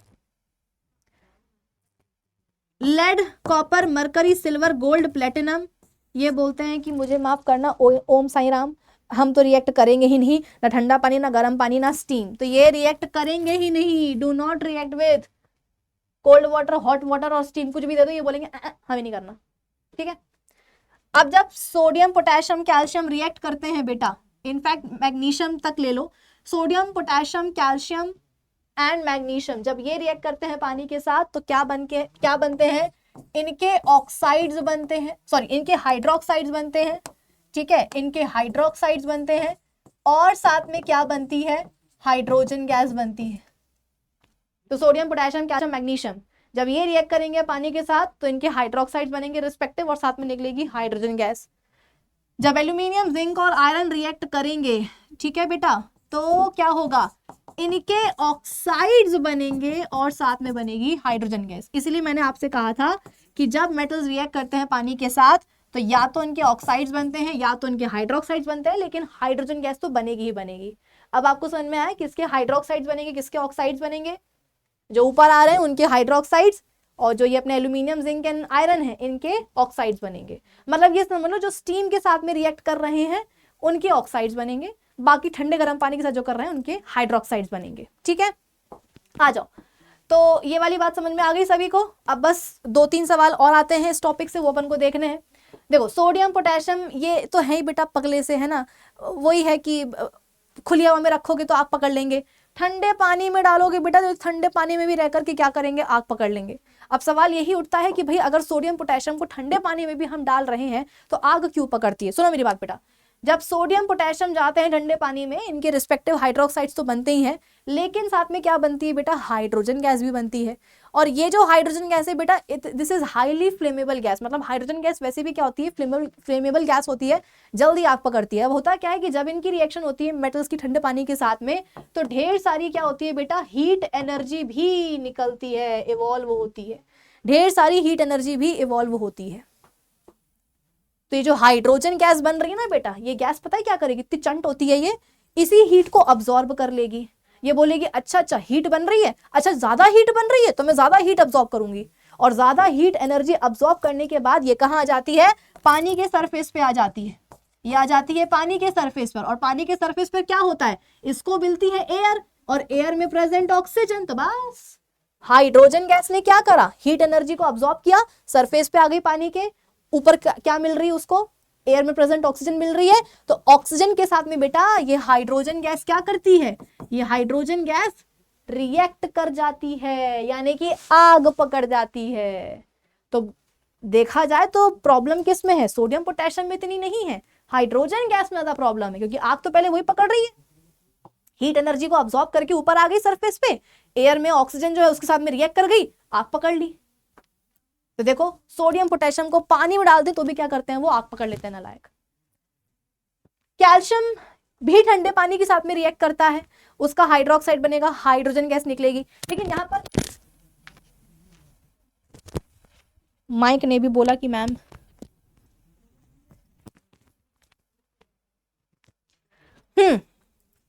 तो कैल्शियम भी रिएक्ट करता है विगरसली पानी के साथ में, बट इतना विगरस नहीं कि आग ही पकड़ ले। क्यों, क्या यहां पर हाइड्रोजन गैस नहीं निकल रही, नहीं निकल तो रही है, क्या यहां पर हीट एनर्जी नहीं निकल रही, निकल तो रही है, लेकिन जितनी हीट एनर्जी बेटा सोडियम और पोटेशियम जब पानी के साथ में रिएक्ट करते हैं, जब उसमें जितनी हीट एनर्जी निकलती है इतनी यहां पर नहीं निकल रही। कहने का मतलब यह है कि जब कैल्शियम की रिएक्शन होगी ठंडे पानी के साथ तो उसका हाइड्रोक्साइड बनेगा, हाइड्रोजन गैस बनेगी और हीट एनर्जी भी निकलेगी, लेकिन इतनी नहीं निकलेगी जितनी सोडियम पोटेशियम के केस में निकली थी, इतनी नहीं निकलेगी, ठीक है। इस चक्कर में क्या होता है, हाइड्रोजन गैस जो है वो अब्जॉर्ब तो करती है हीट एनर्जी को, सरफेस पर भी जाती है और सरफेस पे उसको एयर की ऑक्सीजन भी मिलती है, लेकिन वो बोलती है कि अरे यार जितनी हीट एनर्जी मुझे चाहिए थी ना आग पकड़ने के लिए उतनी है नहीं मेरे पास, कोई फायदा नहीं है, मैं रिएक्ट नहीं करूंगी, ऑक्सीजन निकल जाता हूँ यहाँ से, ठीक है। तो यहाँ पर ये आग नहीं पकड़ेगा। लेकिन हाँ एक सवाल ये आता है कि भाई कैल्शियम को पानी में डालो तो वो सरफेस पे आकर के तैरने क्यों लगता है। तो एक्चुअली होता बेटा ये है कि जब आप शुरू में कैल्शियम के टुकड़े को पानी में डालते हो तो वो नीचे आ जाता है और फिर क्या होता है, ये हाइड्रोजन गैस बनती है, गैस के बबल्स बन रहे होते हैं पानी में। तो ये जो बबल्स होते हैं बेटा ये कैल्शियम के टुकड़े के ऊपर जाकर के चिपक जाते हैं। आई बात समझ में। तो कैल्शियम का टुकड़ा नीचे आ गया, हाइड्रोजन गैस बनी रही थी, उसके बबल्स बन रहे थे पानी में, ठीक है, और वही हाइड्रोजन गैस के जो बबल्स हैं बेटा वो आकर के कैल्शियम के पीस के ऊपर चिपक जाते हैं। अब गैस के बबल्स हैं, हल्के हैं, ऊपर उठेंगे, खुद तो ऊपर उठेंगे ही, और जिस कैल्शियम के टुकड़े के ऊपर चिपके होते हैं उसको भी उठा ले जाता है कि भाई हम तो डूबे डूबे सनम, साथ में तुमको भी ले डूबेंगे। तो यहाँ पर डूब तो नहीं रहे हैं, यहाँ पर आकर के तैर रहे हैं, ठीक है। तो हाइड्रोजन गैस के बबल्स ऊपर उठे, साथ में कैल्शियम का टुकड़ा भी ऊपर उठ गया, और ऊपर उठने के बाद देखो कहाँ आ गया, सरफेस पे आ गया और सरफेस पे आकर के तैरने लग गया, ठीक है। तो ये सवाल आता है बोर्ड एग्जाम में, ध्यान से। फिर उसके बाद में मैग्नीशियम कब, पहले ही मैंने आपको बता दिया कि ठंडे पानी के साथ में रिएक्ट नहीं करेगा, ये बोलेगा मुझे सर्दी लग जाती है, मुझे गर्म पानी चाहिए। गर्म पानी के साथ में रिएक्ट करेगा, मैग्नीशियम हाइड्रोक्साइड बन जाएगा और हाइड्रोजन गैस निकल जाएगी, ठीक है। फिर उसके बाद में अपने आ गए ये एल्यूमिनियम, जिंक एंड आयरन। जब ये रिएक्ट करेंगे बेटा स्टीम के साथ तो क्या होगा, इनके ऑक्साइड्स बनेंगे। देखो एल्यूमिनियम ऑक्साइड, जिंक ऑक्साइड और मैग्नेटिक ऑक्साइड ऑफ आयरन। बेटा ध्यान रखना, जब तुम लोहे को जला रहे हो, यानी कि जब उसकी रिएक्शन हो रही है ऑक्सीजन के साथ, ठीक है, जब तुम लोहे को रिएक्ट करवा रहे हो स्टीम के साथ, तो दोनों ही केस में क्या होगा, उसके मैग्नेटिक ऑक्साइड्स ऑफ आयरन बनेंगे, Fe3O4 बनेगा, ठीक है। और यहां पर देखो साथ में क्या हो रहा है, हाइड्रोजन गैस भी निकल रही है। तो जो भी स्टीम के साथ में रिएक्ट कर रहा है उसका ऑक्साइड बनेगा अलॉन्ग विद हाइड्रोजन गैस, ठीक है। लेड, कॉपर, सिल्वर, गोल्ड बोलेंगे कि मुझे माफ करना ओम साईं राम, मुझे रिएक्ट नहीं करना है, हमें रिएक्ट नहीं करना है, ठीक है, दफा हो जाओ यहां से। चलो फिर उसके बाद में अब रिएक्टिविटी किसकी हो रही है, मतलब रिएक्शन किसके बीच में हो रही है। नेक्स्ट प्रॉपर्टी क्या है, केमिकल प्रॉपर्टी हमारे मेटल्स की, रिएक्शन विद एसिड्स। और बेटा क्लास 10th केमिस्ट्री में देखा जाए तो आपको ना तीन ही आपको क्या करने हैं, मिनरल एसिड्स पढ़ने होते हैं। कौन कौन से, HCl, H2SO4 and nitric acid. इन तीनों के अलावा कोई और मिनरल एसिड तो वैसे भी आपको 10th में पढ़ना होता नहीं है। तो यहां पर जो हम मेटल्स की रिएक्शन देख रहे हैं एसिड्स के साथ, कौन से एसिड्स के साथ, HCl, sulphuric acid and nitric acid. अच्छा, मेटल्स की रिएक्शन भी अपन देख रहे हैं, कौन से मेटल्स, तो वो मेटल्स जो कि रिएक्टिविटी सीरीज में कहां आते हैं, हाइड्रोजन के ऊपर आते हैं। यानी कि हम पोटेशियम से लेकर के लेड तक की बात कर रहे हैं, ठीक है। आप बोलोगे कि मैम इसके जो नीचे आ रहे हैं कॉपर, सिल्वर, मर्करी, क्या बेटा ये लेस रिएक्टिव मेटल्स हैं, ये करवाओगे भी ना इनकी तुम किसी एसिड के साथ में रिएक्शन, ये ना कर पाएंगे, बोलेंगे हमसे नहीं हो पाएगा मालिक, हम तो कमजोर हैं, हम क्या ही रिएक्ट करेंगे, ठीक है। तो यहां पर मैं स्पेसिफाई कर दे रही हूं कि हम जो रिएक्शन करवा रहे हैं मेटल्स की एसिड्स के साथ, तो कौन से एसिड, ये तीनों, और मेटल्स भी कौन से, जो रिएक्टिविटी सीरीज में आ रहे हैं हाइड्रोजन के ऊपर, यानी कि पोटेशियम से लेकर के लेड, हम सिर्फ इन मेटल्स की बात करेंगे, ठीक है। तो जब, अच्छा, उन मेटल्स को अपन बोलते क्या है, जो हाइड्रोजन के ऊपर आते हैं उनको अपन रिएक्टिव मेटल्स बोलते हैं, है ना। तो जब किसी रिएक्टिव मेटल की रिएक्शन होती है एसिड के साथ, HCl, सल्फ्यूरिक एसिड या नाइट्रिक एसिड के साथ, तो क्या होता है बेटा, तो मेटल का सॉल्ट बन जाता है और साथ में हाइड्रोजन गैस जो है बनती है, ठीक है। जैसे कि मान लो आपके पास मैग्नीशियम है, उसकी रिएक्शन हो रही है HCl के साथ, तो आपने फर्स्ट चैप्टर में पढ़ रखी है ना डिस्प्लेसमेंट रिएक्शन। मैग्नीशियम बोलेगा HCl में हाइड्रोजन को देख करके कि भाई साहब ये तो रिएक्टिविटी सीरीज में मुझसे नीचे आता है, इसकी क्या मचाल कि मेरे सामने कंपाउंड बना के बैठा हुआ है, चल निकल मैग्नीशियम, मतलब मैग्नीशियम आकर के बोलेगा हाइड्रोजन को चल निकल यहाँ से, आया बड़ा, तो हाइड्रोजन को धक्का दे करके मैग्नीशियम वहां पे आकर के बैठ जाएगा और क्या बना लेगा, मैग्नीशियम क्लोराइड, और हाइड्रोजन गैस निकल जाएगी। तो अपने एक्टिव मेटल की जब रिएक्शन होती है ये एसिड्स के साथ में, तो वो बेसिकली क्या होती है बेटा, डिस्प्लेसमेंट रिएक्शन होती है। एसिड से हाइड्रोजन को ही मेटल क्या कर देता है, डिस्प्लेस कर देता है और सॉल्ट बन जाता है और हाइड्रोजन गैस निकल जाती है। आपके पास कैल्शियम है, इसकी रिएक्शन हो रही है सल्फ्यूरिक एसिड के साथ, तो कैल्शियम जैसे ही देखेगा सल्फ्यूरिक एसिड में हाइड्रोजन को, उसको जाएगा दिमाग खराब कि हे भगवान मेरे जिंदा रहते हुए ये क्या कर रहा है सल्फेट के साथ, चल निकल यहाँ से। तो कैल्शियम उसको डिस्प्लेस करके खुद बैठ जाएगा, क्या बना लेगा, कैल्शियम सल्फेट, और हाइड्रोजन गैस रिलीज हो जाएगी। ठीक है, मान लो कि कॉपर है, इसकी रिएक्शन हो रही है HCl के साथ, बताओ कोई रिएक्शन होगी क्या, नहीं होगी। क्यों बेटा, दुनिया का नियम है, जो ज्यादा ताकतवर होता है वही लेस ताकतवर वाले को क्या करता है, डिस्प्लेस करता है। रिएक्टिविटी सीरीज में हाइड्रोजन के नीचे आता है कॉपर, जो नीचे आ रहा है वो लेस रिएक्टिव है, कॉपर नीचे आ रहा है वो लेस रिएक्टिव है। तो कमजोर की मजाल है कि वो ताकतवर को डिस्प्लेस कर पाए ना। कॉपर बोलेगा कि ए हाइड्रोजन निकल यहां से, हाइड्रोजन बोलेगा ऐसा मारूंगा मैं, ठीक है ना, होश ठिकाने आ जाएंगे तुम्हारे, तुम देख के बोलोगे तुम बोल किससे रहे हो। रिएक्टिविटी सीरीज में हम तुमसे ऊपर आते हैं, हम तुमसे ज्यादा रिएक्टिव है, चलो भगा यहाँ से। तो कॉपर बोलेगा उत्तरी, मैं तो भूल ही गया था। तो कोई रिएक्शन नहीं होगी बेटा। इसलिए मैंने कहा था कि यहाँ पर हम कौन से मेटल्स की बात कर रहे हैं, वो जो कि पोटेशियम और लेड तक है, यानी कि वो जो कि रिएक्टिविटी सीरीज में हाइड्रोजन के ऊपर आते हैं। ठीक है, अच्छा अब जरा बेटा यहाँ पर हम नाइट्रिक एसिड की भी कुछ खास बात कर लेते हैं। नाइट्रिक एसिड एक ऐसा एसिड है जिसके साथ में जब मेटल्स रिएक्ट करते हैं तो हाइड्रोजन गैस रिलीज नहीं हो पाती है। ऐसा नहीं है कि हाइड्रोजन गैस बनेगी, नहीं बनेगी, लेकिन ये इतना मतलब अजीब सा होता है कि ये क्या करेगा, उस हाइड्रोजन गैस में जाकर के ऑक्सीजन चिपका देगा, जिससे कि वो ऑक्सीडाइज हो जाती है किसमें, पानी में, और खुद जो है हो जाता है रिड्यूस या तो नाइट्रिक ऑक्साइड में, या नाइट्रस ऑक्साइड में, या नाइट्रोजन डाइऑक्साइड में। मतलब इसके ना मतलब पागल सा ये बिल्कुल, ये होता है एक्चुअली एक बहुत ही ज्यादा क्या, स्ट्रॉन्ग ऑक्सीडाइजिंग एजेंट। ये बहुत ही स्ट्रॉन्ग ऑक्सीडाइजिंग एजेंट होता है बेटा। कि मान लो कि जिंक की रिएक्शन हो रही है नाइट्रिक एसिड के साथ, ठीक है, जिंक ने क्या करा, H को डिस्प्लेस कर दिया, जिंक नाइट्रेट बन गया और हाइड्रोजन गैस बनी। लेकिन इस हाइड्रोजन गैस में ये क्या करेगा बेटा, ऑक्सीजन लाके चिपका देगा, तो वो ऑक्सीडाइज हो जाएगी किसमें, पानी में। तो हम बोलते हैं कि भाई जब मेटल्स की रिएक्शन होती है नाइट्रिक एसिड के साथ तो हाइड्रोजन गैस रिलीज नहीं होती है। क्यों नहीं होती है, क्योंकि उसको जाकर के ये ऑक्सीडाइज कर देता है पानी में, और खुद जो है रिड्यूस हो जाएगा या तो नाइट्रिक ऑक्साइड में या नाइट्रस ऑक्साइड में, लाइक दैट।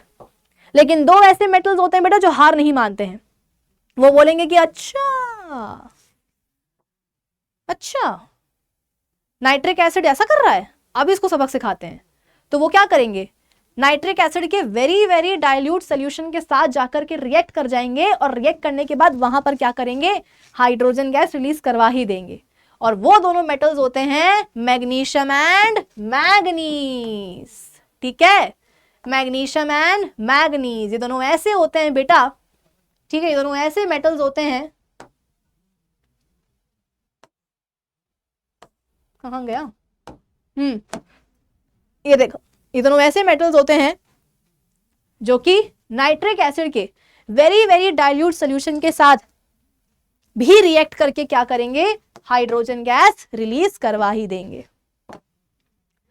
ठीक है, चलो बाकी तो मैंने आपको बता ही दिया है कि किस तरीके से जिंक की रिएक्शन होती है, आयरन की रिएक्शन होती है। वही कॉपर मरकरी बेटा, ये तो करने नहीं वाले रिएक्ट एसिड के साथ, ठीक है ना। अच्छा एक चीज और बेटा, जब अपन बात कर रहे थे मेटल्स की रिएक्शन विद ऑक्सीजन, क्या बनता है, मेटल ऑक्साइड बनता है। ठीक है, क्या बनता है बच्चों, मेटल ऑक्साइड बनता है। अब ये जो मेटल ऑक्साइड्स बनते हैं बेटा, इनका जो नेचर है, ठीक है, इनका जो नेचर है पता ही ना आपको, मेटल ऑक्साइड्स क्या होते हैं नेचर में, बेसिक होते हैं। यानी कि अगर आप इनके सामने कोई एसिड ले आओगे तो ये उसके साथ में रिएक्ट करके सॉल्ट बना देंगे, पानी बना देंगे। भाई एसिड और बेस की जब रिएक्शन होती है आपस में तो सॉल्ट और पानी बनता है कि नहीं बनता। तो बस आपके पास कोई मेटल का ऑक्साइड है, सपोज मैग्नीशियम ऑक्साइड है, सामने आप उसके एसिड ले आए हो, तो ये बेस है, ये एसिड है, मैग्नीशियम सल्फेट सॉल्ट बन जाएगा और साथ में देखो पानी बन जाएगा। तो मेटल के ऑक्साइड्स क्या होते हैं बेटा, नेचर में बेसिक होते हैं। ठीक है, लेकिन दो एक्सेप्शंस हैं, कौन, एल्यूमिनियम एंड जिंक ऑक्साइड। इनको अपन क्या बोलते हैं, एम्फोटेरिक ऑक्साइड। क्यों, गिरगिट होते हैं निहायती, मतलब जैसा जो होगा ना सामने अपना रंग बदल लेते हैं उसके अकॉर्डिंग। यानी कि अगर एल्यूमिनियम ऑक्साइड और जिंक ऑक्साइड के सामने आप कोई एसिड ले आओ तो ये बोलेंगे कि ओह सामने एसिड है, चलो हम बेस के समान बिहेव करते हैं, और बेस के समान बिहेव करके उस एसिड के साथ में रिएक्ट कर जाएंगे, सॉल्ट और पानी बना लेंगे।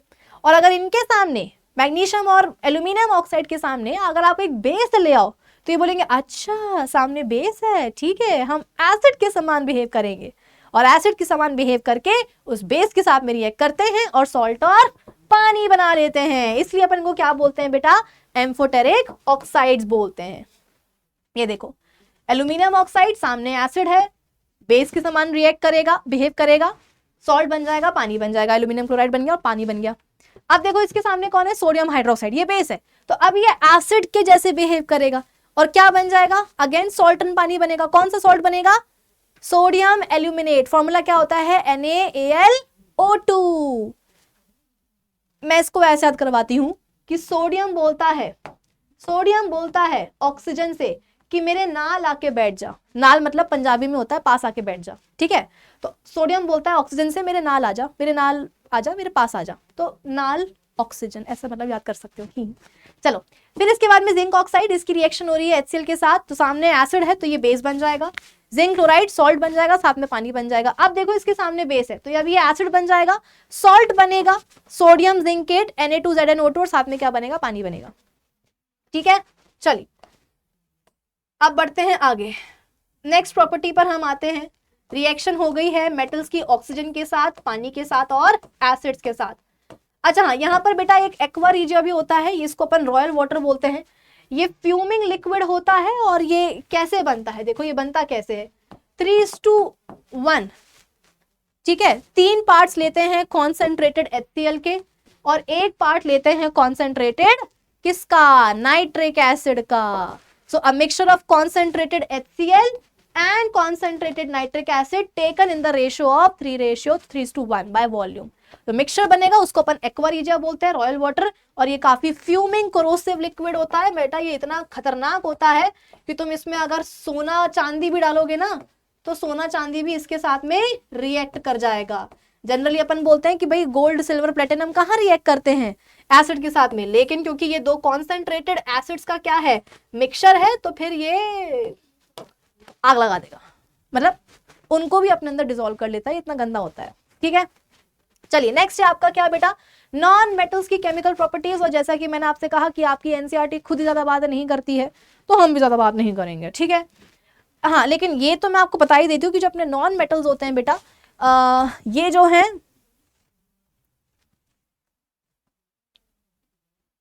ये नेगेटिव आयंस बनाते हैं। जैसे कि मेटल्स के लिए मैंने आपको बताया था कि मेटल एटम्स क्या करते हैं, पॉजिटिव आयंस बनाते हैं, कैटायंस बनाते हैं।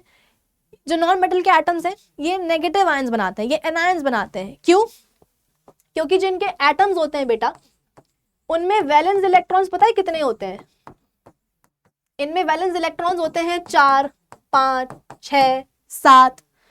तो वही है, ऑक्टेट को कंप्लीट करने के लिए, स्टेबिलिटी के लिए, नियरेस्ट नोबल गैस कॉन्फ़िगरेशन को अटेन करने के लिए, ठीक है, ये क्या करते हैं, अपने आउटर मोस्ट शेल में, वैलेंस शेल में इलेक्ट्रॉन्स को गेन कर लेते हैं। Rather than losing their valence electrons they prefer to gain electrons और पुट कर देना कहाँ उनको, वैलेंस शेल में। क्यों बेटा, इलेक्ट्रॉन्स को ना लूज करने में बहुत एनर्जी चाहिए होती है। सोडियम के पास तो केवल एक ही वैलेंस इलेक्ट्रॉन था, तो एक इलेक्ट्रॉन को लूज करना इज इजी। एल्यूमिनियम के पास 3 वैलेंस इलेक्ट्रॉन्स थे, 3 इलेक्ट्रॉन्स को भी लूज करने के लिए एनर्जी तो चाहिए, बट चलो ठीक है, उतना एल्यूमिनियम मैनेज कर लेता है।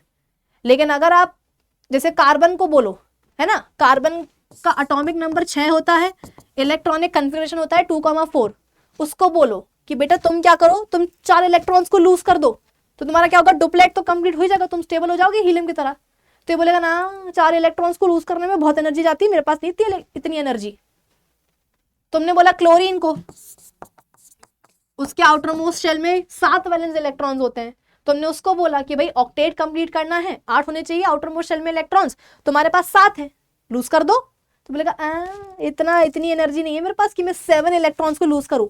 इससे बेहतर क्या होगा, मैं 1 इलेक्ट्रॉन को गेन कर लेता हूं ना, गेन कर लेता हूं। 7 इलेक्ट्रॉन्स को लूज करने से बेटर क्या है, 1 इलेक्ट्रॉन को गेन करना। तो उससे क्या होगा बेटा, ये बन जाएगा क्लोराइड आयन, नेगेटिव आयन। तो अपने जो नॉन मेटल्स होते हैं वो क्या प्रेफर करते हैं, इलेक्ट्रॉन्स को गेन करना, इसीलिए वो क्या करते हैं, वो एनायंस बनाते हैं, नेगेटिव आयंस बनाते हैं, ठीक है। चलो फिर उसके बाद में रिएक्शन विद ऑक्सीजन। तो बेटा अगर मेटल की रिएक्शन हो रही है ऑक्सीजन के साथ, मेटल ऑक्साइड बन रहा है, तो जब नॉन मेटल की रिएक्शन होगी ऑक्सीजन के साथ तो क्या होगा, अरे नॉन मेटल का ऑक्साइड बन जाएगा ना बेटा, नॉन मेटल का ऑक्साइड बन जाएगा, ठीक है। ये देखो carbon plus oxygen carbon dioxide, sulphur plus oxygen क्या बन जाएगा, सल्फर डाइऑक्साइड। तो non metal plus oxygen non metal का ऑक्साइड। अब अपन ने पढ़ा था कि जो मेटल्स होते हैं उनके जो ऑक्साइड्स होते हैं they are basic in nature, वैसे ही जो अपने नॉन मेटल्स होते हैं बेटा इनके जो ऑक्साइड्स होते हैं they are generally acidic in nature. जैसे कि कार्बन डाइऑक्साइड जो बन रहा है इसको तुम पानी में डाल दो तो क्या बन जाएगा, कार्बोनिक एसिड बनेगा कि नहीं बनेगा। सल्फर डाइऑक्साइड है उसको पानी में डाल दो तो क्या बनेगा, सल्फ्यूरस एसिड बनेगा कि नहीं बनेगा। तो जो नॉन मेटल के जो ऑक्साइड्स होते हैं they are generally acidic in nature, but there are certain non metal के oxides which are also neutral in nature, जैसे कि पानी, carbon monoxide, nitrous oxide, nitric oxide, है ना, मतलब ये सारे नाइट्रस ऑक्साइड, नाइट्रिक ऑक्साइड, ये सब क्या होते हैं बेटा, ये सब है तो नॉन मेटल्स के ही ऑक्साइड्स, बट ये नेचर में कैसे है, न्यूट्रल है, ठीक है। चलिए देखो phosphorus plus oxygen, phosphorus pentoxide, इसको डाल दिया पानी में तो क्या बन गया, देखो फॉस्फोरिक एसिड बन गया H3PO4। तो जनरली क्या होते हैं, एसिडिक ऑक्साइड्स ही होते हैं, बट एक्सेप्शंस कौन कौन है, देखो नाइट्रिक ऑक्साइड, नाइट्रस ऑक्साइड, पानी, कार्बन मोनोऑक्साइड की कहने को तो ये नॉन मेटल्स के ऑक्साइड्स हैं but they are neutral in nature, ठीक है। चलो आगे बढ़ते हैं। Reaction with water, reaction with water, तो जब इनकी रिएक्शन होती है बेटा पानी के साथ में तो ये पानी के साथ में रिएक्ट नहीं करते हैं हाइड्रोजन गैस प्रोड्यूस करने के लिए। अपन बोलते हैं ना कि जब भी कोई मेटल रिएक्ट करेगा पानी के साथ में हाइड्रोजन गैस रिलीज होगी, ये बोलते हैं कि ना हमसे नहीं हो पाएगा, हम नहीं रिलीज कर पाएंगे हाइड्रोजन गैस, ठीक है। बस इतना याद रखो काफी है। रिएक्शन विद एसिड्स, अपन बोलते हैं कि जब मेटल्स की रिएक्शन होती है एसिड्स के साथ में मेटल सॉल्ट बनता है, हाइड्रोजन गैस निकलती है, बट नॉन मेटल्स बोलते हैं कि अरे यार हमसे मत बोलो, है हमसे मत बोलो, हम नहीं कर पाएंगे, हम तो हाइड्रोजन गैस को रिलीज नहीं कर पाएंगे। So non metals do not react with acids to produce hydrogen gas. बस इतना ही तुम्हें याद रखना है। चलो आगे बढ़ते हैं और अब हम बेटा बात करते हैं नेक्स्ट टॉपिक के ऊपर जो कि है आपके आयनिक कंपाउंड्स, ठीक है। मेटल्स एंड नॉन मेटल्स की फिजिकल एंड केमिकल प्रॉपर्टीज हो गई है। अब हम बात करेंगे आयनिक कंपाउंड के ऊपर। बेटा व्हाट आर आयोनिक कंपाउंड्स, नाम से ही समझ में आ रहा है कि जो बने होते हैं आयंस के। अब देखो आयंस दो तरह के होते हैं, अभी अभी तुमको मैंने बताया भी है, एक होते हैं कैटायन, एक होते हैं एनायन, ठीक है। कैटायन मतलब पॉजिटिव आयन, एनायन मतलब नेगेटिव आयन। और अभी अभी हमने क्या देखा मेटल्स एंड नॉन मेटल्स में कि जो अपने मेटल एटम्स होते हैं, ठीक है, जो अपने मेटल एटम्स होते हैं वो क्या करते हैं, अपने वैलेंस इलेक्ट्रॉन्स को लूज करके बनाते हैं कैटायंस, और जो अपने नॉन मेटल के एटम्स होते हैं वो क्या करते हैं, इलेक्ट्रॉन्स को गेन करके नेगेटिव आयन बनाते हैं, एनायन बनाते हैं। तो मान लो कि आपके पास क्या है, एक मेटल एटम है से सोडियम, इलेक्ट्रॉनिक कॉन्फ़िगरेशन क्या है इसका 2,8,1, क्योंकि वो एटॉमिक नंबर कितना होता है 13 होता है, ठीक है। तो आउटर मोस्ट शेल में देखो एक ही वैलेंस इलेक्ट्रॉन है तो ये क्या करेगा, उसको लूज कर देगा, ठीक है, और क्या बन जाएगा, सोडियम आयन बन जाएगा। Then we have non metal atom chlorine, atomic number 17, electronic configuration क्या होता है 2,8,7, आउटर मोस्ट शेल में देखो 7 वैलेंस इलेक्ट्रॉन्स है। According to octet rule it should have 8 valence electrons to get stability but it has only 7, not only it has 7 electrons, केवल एक ही electron की तो कमी है, तो ये क्या करेगा, एक इलेक्ट्रॉन को गेन कर लेगा भाई और क्या बन जाएगा, क्लोराइड आयन बन जाएगा। तो देखो एक कैटायन बन गया, एक एनायन बन गया। अब ये कैटायन एनायन एक दूसरे को देखेंगे और उन्हें एक दूसरे से प्यार हो जाएगा बेटा, ऐसा ही होता है क्या, नहीं, अरे कोई प्यार व्यार नहीं भाई। एक्चुअली इन दोनों ही आयंस के बीच में एक बॉन्ड बन जाता है एक्चुअली, क्योंकि देखो बचपन से अपन ने पढ़ रखा है ना कि ऑपोजिट अट्रैक्ट्स, ऑपोजिट चार्जेस हो या आयंस हो या मैग्नेट के पोल्स ही क्यों ना हो, उनके बीच में क्या होता है, अट्रैक्टिव फोर्सेस लगते हैं। तो सोडियम एंड क्लोराइड आयंस जब आमने सामने आएंगे बेटा तो इनके बीच में अट्रैक्टिव फोर्सेस लगना शुरू हो जाएंगे, और इन फोर्सेस के कारण क्या होगा, इनके बीच में एक बॉन्ड बन जाएगा, और क्योंकि ये बॉन्ड बना है आयंस के बीच में तो अपन इसको बोल देते हैं क्या, ये बन गया आयनिक बॉन्ड। और इस आयनिक बॉन्ड के थ्रू क्या होगा, दोनों आयंस आपस में देखो जुड़ जाएंगे। एक्चुअली हुआ क्या था कि सोडियम एटम ने जो अपना इकलौता वैलेंस इलेक्ट्रॉन लूज किया था ना, उसी इलेक्ट्रॉन को क्लोरीन के एटम ने गेन कर लिया था। भाई क्लोरीन के एटम ने बोला कि सुनो सोडियम एटम, तुमने जो अभी अपना वैलेंस इलेक्ट्रॉन बाहर निकाला है, तुम्हारे वो किसी काम का है क्या? तो ये बोलेगा कि भाई अगर काम का होता तो मैं निकालता ही क्यों, मेरे किसी काम का नहीं है। तो ये बोलता है ठीक है, तो मैं उसको गेन कर लूं। ये बोलता है हाँ कर लो। तो उसी इलेक्ट्रॉन को क्लोरीन का एटम गेन कर लेता है और क्या बन जाता है, क्लोराइड आयन। तो यानी कि इनके बीच में रिलेशन बना कि नहीं बना, कि सोडियम एटम ने जो इलेक्ट्रॉन लूज किया था उसी को क्लोरीन ने क्या करा, गेन कर लिया। आयंस बन गए, इनके बीच में अट्रैक्टिव फोर्सेस लग गए, ठीक है। और इनके बीच में देखो बॉन्ड बन गया, इसको अपन क्या बोलते हैं, आयनिक बॉन्ड बोलते हैं। आयंस के बीच में बना तो इसको अपन आयनिक बॉन्ड बोलेंगे।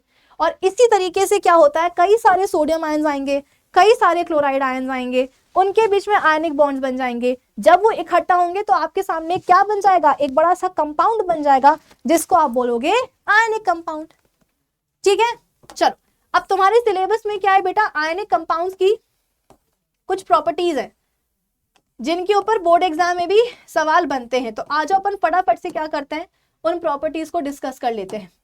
सबसे पहली बात आती है क्या, फिजिकल स्टेट। तो जनरली जो मोस्टली अपने जो आयनिक कंपाउंड्स होते हैं दे आर क्रिस्टलाइन सॉलिड्स, क्योंकि देखो वही वाली बात है कि आयनिक कंपाउंड्स इसके बने हैं, आयंस के बने हैं। आयंस के बीच में स्ट्रॉन्ग अट्रैक्टिव फोर्सेस लग रहे होते हैं, उनके बीच में स्ट्रॉन्ग आयनिक बॉन्ड्स बने होते हैं। तो एक आयनिक कंपाउंड के, सुनना ध्यान से, एक आयनिक कंपाउंड के जो आयंस होते हैं वो आपस में काफी क्लोजली और टाइटली पैक्ड होते हैं, और इसीलिए आपको जो है उनका एक प्रॉपर शेप, क्रिस्टलाइन फॉर्म जो है नजर आता है। सो जो अपने मोस्टली जो आयनिक कंपाउंड्स है they are crystalline solids, okay. They are relatively hard because of the strong electrostatic attractive forces between the oppositely charged ions, and they are brittle and break into pieces by applying force. Force लगाओगे तो टूटेंगे, वैसे तो ये hard ही होते हैं क्योंकि ions के बीच में लगने वाले attractive forces are very strong, ठीक है। नेक्स्ट, लाइक डिसॉल्व लाइक का कॉन्सेप्ट आपने सुना होगा कि जो जैसा होता है वो अपने आप में वैसे को ही डिसॉल्व करता है। आयनिक कंपाउंड्स जो होते हैं बेटा they are soluble in water. क्यों? क्योंकि जो आयनिक कंपाउंड्स होते हैं दे आर पोलर। पोलर मतलब कि देखो, पोलर का मतलब होता है कि दो पोल्स होना। पोल्स मतलब कि पॉजिटिव और नेगेटिव पोल। तो अगर आप किसी आयनिक कंपाउंड को देखोगे बेटा, अगर आप किसी आयनिक कंपाउंड को देखोगे तो आपको उसमें दो पोल्स नजर आएंगे, एक पॉजिटिव पोल नजर आएगा, एक नेगेटिव पोल नजर आएगा। तो ये क्या है, पोलर है नेचर में। जो पानी होता है बेटा, पानी भी क्या होता है, एक पोलर सॉल्वेंट होता है। पानी में भी दो पोल्स होते हैं, पॉजिटिव और नेगेटिव, ठीक है। ऑक्सीजन के ऊपर होता है पॉजिटिव पोल, सॉरी ऑक्सीजन के ऊपर होता है नेगेटिव पोल, और हाइड्रोजन एटम्स के ऊपर होता है पॉजिटिव पोल्स। एक्चुअली होता क्या है कि यहाँ पर ऑक्सीजन का एक एटम और हाइड्रोजन के एटम्स आपस में जुड़े होते हैं इलेक्ट्रॉन्स की म्यूचुअल शेयरिंग से, ठीक है। यानी कि इनके बीच में क्या हो रहा होता है, इलेक्ट्रॉन्स की म्यूचुअल शेयरिंग हो रही होती है। लेकिन ये ऑक्सीजन चंट है, ये सोचता है कि एटम मतलब इसका कि जो इलेक्ट्रॉन्स की जो शेयरिंग हो रही, क्यों ना मैं उन शेयर्ड इलेक्ट्रॉन्स को अपनी तरफ खींच लूं, ठीक है। मतलब कि मैं तुम्हारे साथ किटकैट शेयर कर रही हूँ, तुम बदले में मेरे साथ डेयरी मिल्क शेयर करो, लेकिन मुझ में लालच आ गई, मैं क्या कर रही हूँ, अब मैं अपनी किटकैट और तुम्हारी डेयरी मिल्क दोनों को अपनी तरफ खींचने की कोशिश कर रही हूँ। तो ऑक्सीजन भी यही करता है कि यहाँ पर जो इनके बीच में इलेक्ट्रॉन्स की शेयरिंग हो रही है, उन शेयर्ड इलेक्ट्रॉन्स को ये अपनी तरफ खींचने की कोशिश करता है। तो इसलिए इसके ऊपर थोड़ा सा नेगेटिव चार्ज डेवलप हो जाता है, और क्योंकि हाइड्रोजन एटम से इलेक्ट्रॉन्स दूर जा रहे हैं तो उनके ऊपर पॉजिटिव चार्ज डेवलप हो जाता है। तो हम बोलते हैं कि देखो यहाँ पर भी क्या हो गया है, नेगेटिव और पॉजिटिव पोल्स डेवलप हो गए। तो पानी भी क्या है, पोलर सॉल्वेंट है। तो पोलर सॉल्वेंट अपने अंदर पोलर सॉल्यूट को ही घोलता है, तो इसलिए जो आयनिक कंपाउंड्स होते हैं वो पानी में सॉल्युबल होते हैं, ठीक है। Like dissolve like, best example है याद करने के लिए कि नमक पानी में घुलता है कि नहीं घुलता। नमक क्या है बेटा, सॉल्ट, आयनिक कंपाउंड, घुल रहा है ना पानी में, तो याद रखना, ठीक है। चलो नेक्स्ट क्या है, मेल्टिंग बॉइलिंग पॉइंट्स बेटा आयनिक कंपाउंड्स के एमपीबीपी हाई होते हैं। क्यों हाई होते हैं भाई, दिमाग लगाओ ना। हम कह रहे हैं कि आयनिक कंपाउंड्स आयंस के बने हैं। आयंस के बीच में क्या है, स्ट्रॉन्ग अट्रैक्टिव फोर्सेस लग रहे हैं, स्ट्रॉन्ग इलेक्ट्रोस्टैटिक अट्रैक्टिव फोर्सेस लग रहे हैं, उनके बीच में आयनिक बॉन्ड बने। Ionic bonds are very strong. तो उनको बॉन्ड्स को तोड़ने के लिए, उन इलेक्ट्रोस्टैटिक अट्रैक्टिव फोर्सेस को तोड़ने के लिए तुम्हें ज्यादा एनर्जी देनी पड़ेगी, तब जाकर के वो बॉन्ड टूटेंगे, तब जाकर के आयन अलग अलग होंगे, तब जाकर के जो तुम्हारा आयनिक कंपाउंड है तो मेल्ट होगा या बॉयल हो पाएगा। तो ज्यादा एनर्जी का यहाँ पर खेल होता है, तभी बॉन्ड्स टूटेंगे। तो इसलिए इनके एमपीबीपी क्या होते हैं, हाई होते हैं। फिर उसके बाद में इलेक्ट्रिकल कंडक्टिविटी, तो भाई इलेक्ट्रिसिटी के कंडक्शन के लिए या तो फ्री इलेक्ट्रॉन्स चाहिए होते हैं या फ्री आयंस चाहिए होते हैं। आयनिक कंपाउंड में तो हम बोल ही रहे हैं कि ये बने होते हैं आयंस के। तो आयनिक कंपाउंड्स क्या होते हैं, because they have ions in them, they are good conductors of electricity, but only in their molten state and aqueous solution. कि या तो आप किसी आयनिक कंपाउंड को पिघला दो या आप उसको पानी में डाल दो तो उसका एक्वस सोल्यूशन बन जाए। इन दोनों ही केस में क्या होगा, वो जो आयनिक कंपाउंड है वो इलेक्ट्रिसिटी का कंडक्शन करवा पाएगा। अगर आपके पास सॉलिड आयनिक कंपाउंड है तो वो इलेक्ट्रिसिटी का कंडक्शन नहीं करवा पाएगा। क्यों? क्योंकि बेटा सॉलिड आयनिक कंपाउंड है, आयंस तो उसमें है। बच्चे बोलते हैं कि मैम आयंस नहीं होंगे, अरे बेटा आयनिक कंपाउंड में आयंस तो हमेशा ही होंगे ना। कैटरीना कैफ तो कैटरीना कैफ ही रहेगी, उसकी जो ब्यूटी है वो तो उसके पास ही रहेगी, चाहे वो ऐसा तो नहीं कि तुम बोलोगे कि मैम जब कैटरीना कैफ मूवी में काम करती है मेकअप लगा के आती तभी वो सुंदर दिखती है। नहीं बेटा, वो नेचुरली भी क्या है सुंदर, उसकी ब्यूटी बिना मेकअप के भी रहती है उसके पास। इट्स जस्ट दैट मेकअप लगाने के बाद मूवी में जब वो आती है तो वो ज्यादा सुंदर लगती है, दैट्स इट। तो आयनिक कंपाउंड्स के पास आयंस तो हमेशा ही रहेंगे बेटा, उनके सॉलिड स्टेट में भी रहेंगे। बस फर्क ये होता है कि सॉलिड स्टेट में ना जो आयंस होते हैं वो इतने टाइटली आपस में बॉन्डेड होते हैं कि वो फ्री ही नहीं होते हैं फ्लो करने के लिए। अब अगर आयंस फ्री ही नहीं होंगे फ्लो करने के लिए तो जाहिर सी बात है वो फ्लो नहीं कर पाएंगे, और अगर वो फ्लो नहीं कर पाए तो इलेक्ट्रिसिटी का कंडक्शन कैसे होगा बेटा, नहीं हो पाएगा। ठीक है, तो ऑलराइट, सो अपने जो आयनिक कंपाउंड्स होते हैं वो मॉल्टन स्टेट में और अपने एक्वस सॉल्यूशन में इलेक्ट्रिसिटी का कंडक्शन करते हैं, सॉलिड स्टेट में नहीं करेंगे। ध्यान रखिएगा इस चीज को। और कोई भी बच्चा ये नहीं बोलेगा कि मैं मुझे पता है क्योंकि उनके पास आयंस नहीं है इसीलिए वो नहीं करेंगे। अरे बेटा आयंस तो हमेशा ही होते हैं, सॉलिड स्टेट में बस फ्री नहीं होते हैं आयंस फ्लो करने के लिए, इसलिए वो इलेक्ट्रिसिटी का कंडक्शन नहीं करवा पाते हैं। ठीक है, चलो अब हम बात करते हैं अपने चैप्टर के आखिरी टॉपिक के ऊपर, and that is occurrence of metals, यानी कि अब हम बात करेंगे मेटलर्जी की। अब ये मेटलर्जी का देखो क्या मतलब होता है। कभी तुमने सोचा है कि भाई ये जो अपने पास इतने सारे मेटल्स है ये आते कहाँ से हैं? कभी सोचा है? नहीं सोचा? कोई बात नहीं, अब से सोचोगे। ठीक है, तो बात ये है कि आसमान से नहीं टपकेंगे, जमीन से नहीं उगेंगे। होता यह है कि जो अर्थ की जो आउटर मोस्ट लेयर होती है जिसको अपन अर्थ क्रस्ट बोलते हैं, दिख रही है तुमको? नहीं दिख रही होगी, रुको अभी दिखेगी। ये है अर्थ की आउटर मोस्ट लेयर जिसे हम बोलते हैं अर्थ क्रस्ट, मतलब ये क्रस्ट लेयर होती है। इसी में क्या पाए जाते हैं? कुछ रॉक लाइक स्ट्रक्चर्स पाए जाते हैं, पत्थर जैसे स्ट्रक्चर्स पाए जाते हैं नेचुरली, ऐसा नहीं कि हम वहां पे उनको रख के आए। ठीक है ना, तो अर्थ की जो क्रस्ट लेयर होती है उसमें कुछ रॉक लाइक स्ट्रक्चर्स पाए जाते हैं नेचुरली, और उन्हीं रॉक लाइक स्ट्रक्चर्स के अंदर अपने मेटल्स ट्रैप्ड होते हैं। तो ऐसे रॉक लाइक स्ट्रक्चर्स जिनके अंदर मेटल्स हैं और वो पाए जा रहे हैं अर्थ क्रस्ट में, उन्हें हम बोलते हैं मिनरल्स। तो बेसिकली हम करते क्या है, अर्थ क्रस्ट की खुदाई करते हैं, माइनिंग वगैरह करते हैं, वहां से मिनरल्स को बाहर निकालते हैं और फिर उन मिनरल्स से अपन क्या करते हैं, मेटल्स को एक्सट्रैक्ट करते हैं। अब यहाँ पर एक और टर्म आता है क्या, ओर्स का, ओर्स। ठीक है, मिनरल्स एंड ओर्स में क्या फर्क है? मान लो कि आपके पास दो मिनरल्स हैं, मिनरल ए और मिनरल बी। ठीक है, मैंने आपको मिनरल ए दिया कि बेटा मिनरल ए, मिनरल में बोल रही हूं इसका मतलब क्या कि उसमें मेटल है, तभी तो उसको मैं मिनरल बोल रही हूँ। तो मैंने बोला कि बेटा ये मिनरल ए जो है इसमें से तुम्हें मेटल को एक्सट्रैक्ट करना है। तुम बोलोगे ठीक है मैम। अब तुमने मिनरल ए से मेटल को एक्सट्रैक्ट करना शुरू किया, लेकिन तुम पागल हो गए उसको करते करते। क्यों? क्योंकि एक तो मिनरल ए से मेटल को एक्सट्रैक्ट करना बहुत डिफिकल्ट हो रहा था, टाइम बहुत लग रहा था, पैसे बहुत लग रहे थे, और जब तुम्हारे पास मेटल आया तो वो इतना सा आया, तो तुम्हारा दिमाग खराब हो गया और कि यार इतनी मेहनत करी, इतना पैसा लगाया है, इतना टाइम लगाया, ऊपर से मेटल भी इतना सा आया। तो आपने बोला कि मैम कैसा आपने मिनरल लाके दिया था? मैंने बोला कोई नहीं, जो मिनरल बी है अब तुम इससे क्या करो, मेटल को एक्सट्रैक्ट करो। जब तुमने मिनरल बी से मेटल को एक्सट्रैक्ट किया तो तुम फिर भी थोड़े से खुश हो गए। क्यों? क्योंकि मिनरल बी से मेटल को एक्सट्रैक्ट करना थोड़ा सा ईजी था, टाइम कम लगा, एनर्जी कम लगी, पैसे भी कम लगे, और जो मेटल निकला वो भी ज्यादा क्वांटिटी में निकला, तो तुम खुश हो गए। तो ऐसा मिनरल जिससे कि मेटल को एक्सट्रैक्ट करना इजी हो, इकोनॉमिकल हो, कन्वीनियंट हो, कम टाइम लगे, ज्यादा मेटल भी निकले, ऐसे मिनरल को हम क्या बोलते हैं, ओर बोलते हैं। तो इसलिए अपन बोलते हैं कि सारे, मेरा माइक बार बार क्यों निकल जाता है मुझे ये बात समझ में नहीं आई है आज तक बेटा, कोई बात नहीं। एक्चुअली होता क्या, ये जो वायर है ना इसमें मैं पढ़ाते पढ़ाते चढ़ जाती हूँ और ये सैंडल से दब करके निकल जाता है। चलो कोई नहीं। तो अपन पढ़ते हैं कि ऑल ओर्स आर मिनरल्स, कि सारे ओर्स क्या है, मिनरल्स हैं, बट सारे मिनरल्स ओर्स नहीं होते हैं, है ना, कि सारे मिनरल्स को आप ओर्स बोल दो कि हाँ भाई सबसे मेटल का एक्सट्रैक्शन ईजी हो रहा है, कन्वीनियंट हो रहा है, नहीं, सिर्फ वो मिनरल्स जिनसे कि मेटल्स को निकालना ईजी है, इकोनॉमिकल है, कन्वीनियंट है, उन्हीं को अपन क्या बोलते हैं, ओर्स बोलते हैं। ठीक है, चलो, तो मिनरल्स एंड ओर्स का कॉन्सेप्ट समझ में आ गया।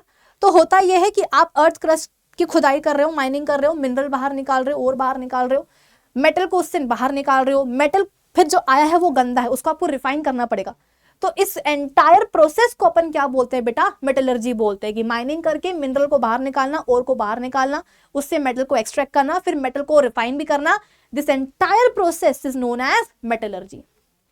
ठीक है, अब मेरी बात सुनो बेटा, हमें यह तो पता चल गया कि ओर्स में, मिनरल्स में मेटल्स पाए जाते हैं, पर कैसे पाए जाते हैं, तो बेटा मेटल्स जो है कंबाइंड एंड फ्री स्टेट दोनों में ही पाए जाते हैं। अब सवाल ये होता है कि मैम ये कंबाइंड स्टेट का क्या मतलब होता है, ये कंबाइंड स्टेट का क्या मतलब होता है, ये फ्री स्टेट का क्या मतलब होता है, मैं आपको समझाती हूँ। देखो, कंबाइंड स्टेट का मतलब ये है कि जो मेटल है मिनरल में वो अकेला नहीं है, वो किसी दूसरे एलिमेंट के साथ बैठा हुआ है, और किसी दूसरे एलिमेंट के साथ ऐसे नहीं बैठा रहेगा, कंपाउंड बना के बैठा हुआ है। ठीक है, तो यहां पर जो मेटल होगा वो अकेला नहीं होगा, मेटल अकेला नहीं होगा, वो किसी दूसरे एलिमेंट के साथ कंपाउंड बना के बैठा होता है, कंपाउंड फॉर्म में बैठा होता है। वही फ्री स्टेट, नाम से ही समझ में आ रहा है, यहां पर क्या होगा बेटा, मेटल फ्री होगा, यानी कि यहां पर मेटल अकेला होगा, अकेला होगा, कोई कंपाउंड बना के बैठा नहीं होगा वो। ठीक है, अब इसी तरीके से क्या होता है बेटा, मेटल्स की तीन तरह की ओर्स होती हैं, एक होती है ऑक्साइड ओर, एक होती है कार्बोनेट ओर, और एक होती है सल्फेट ओर्स। मतलब वो मेटल्स जो कि फ्री स्टेट में पाए जा रहे हैं उनका तो कुछ नहीं, जो कंबाइंड स्टेट में पाए जा रहे हैं, कंपाउंड बना के बैठे हुए, मैं उनकी बात कर रही हूँ कि उनकी ना तीन तरह की ओर्स हो सकती हैं, oxide ore, carbonate ore and sulphate ore. Oxide ore का मतलब क्या है कि यहाँ पर जो आपका मेटल होगा वो अपने ऑक्साइड कंपाउंड के फॉर्म में बैठा होगा, जैसे कि मैंने आपसे बोला कि जिंक की ऑक्साइड ओर है, यानी कि उसमें जिंक पाया जा रहा है अपने ऑक्साइड कंपाउंड के फॉर्म में। मैंने बोला जिंक की कार्बोनेट ओर है, इसका मतलब वहां पर जिंक पाया जा रहा है जिंक कार्बोनेट के फॉर्म में। मैंने कहा जिंक की है सल्फाइड ओर, सॉरी कि मैंने सल्फेट लिख दिया, इट शुड बी सल्फाइड।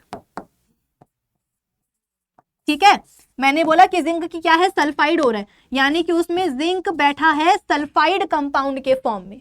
तो ये ऑक्साइड और कार्बोनेट और सल्फाइड और का मतलब समझ में आ गया ना। चलो अब जरा ये देख लेते हैं कि कौन से अपने मेटल्स हैं जो फ्री स्टेट में पाए जाएंगे, जो कंबाइंड स्टेट में पाए जाएंगे। तो देखो पोटेशियम से लेकर के आप बोल सकते हो कि लेड तक, ये सब तो बेटा रिएक्टिव मेटल्स की कैटेगरी में आते हैं। ठीक है, तो ये सब क्या हमेशा कंबाइंड स्टेट में पाए जाएंगे। Always these metals are found in their respective ores as combined form, in combined form. ठीक है ना, कंबाइंड स्टेट में ही पाए जाएंगे।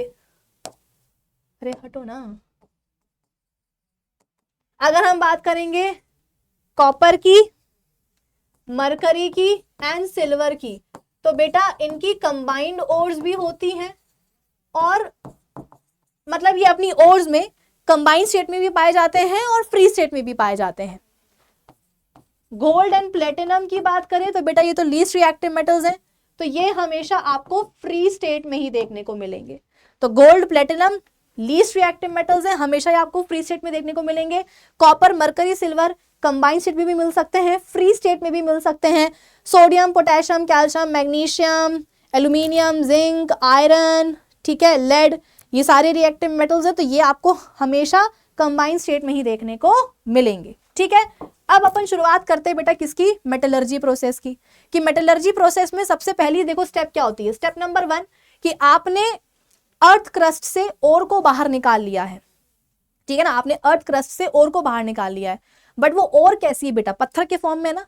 तो आपको उस ओर, क्योंकि आपको उस ओर से क्या करना है, मेटल निकालना है, तो उस ओर को आपको सबसे पहले क्रश करना पड़ेगा। तो पहली स्टेप क्या होती है, crushing of ore. Crushing of ore, कि आपने जो ओर बाहर निकाली है वो पत्थर जैसी है, उसको आप पहले क्रश करो, उसका पाउडर बनाओ, ठीक है। तो पहली स्टेप क्या हो जाएगी, क्रशिंग ऑफ ओर। बड़ी बड़ी मशीन्स होती हैं, क्रशर्स होते हैं, ग्राइंडर्स होते हैं, जिनमें कि ओर्स को डाल करके उनका चूरा बन जाता है, पाउडर बन जाता है, ठीक है। सेकेंड स्टेप होती है एनरिचमेंट या फिर concentration of the ore. Enrichment या बोल सकते हो कि कॉन्सेंट्रेशन ऑफ द ओर। देखो बेटा, आपने अर्थ क्रस्ट से क्या किया, अर्थ क्रस्ट से आपने ओर निकाला, ओर को आपने पाउडर बना दिया, क्रश कर दिया, है ना। तो आपके पास क्या आ गई, पाउडर्ड ओर आ गई। अब इस पाउडर्ड ओर में है क्या, इस पाउडर्ड ओर में है क्या, मेटल है आपका, फ्री स्टेट में हो सकता है, कंबाइंड स्टेट में भी हो सकता है, कैसे भी हो सकता है। उसके अलावा कुछ अर्दी, सैंडी, रॉकी इम्प्योरिटीज भी तो होंगी ना बेटा। इन सभी अर्दी, सैंडी, रॉकी इम्प्योरिटीज को मिला करके अपन क्या बोलते हैं, गैंग बोलते हैं। गैंग, स्पेलिंग देख लो, GANGUE, गैंगू नहीं बोलना है, गैंग, ठीक है। तो अर्थ क्रस्ट से तुमने ओर निकाली, उसको क्रश कर दिया, पाउडर में कन्वर्ट हो गई। तो पाउडर ओर में क्या है तुम्हारे पास, मेटल तो है ही, साथ में कुछ अर्दी, सैंडी, रॉकी इम्प्योरिटीज भी हैं। इनको मिला करके अपन क्या बोलते हैं, गैंग बोलते हैं।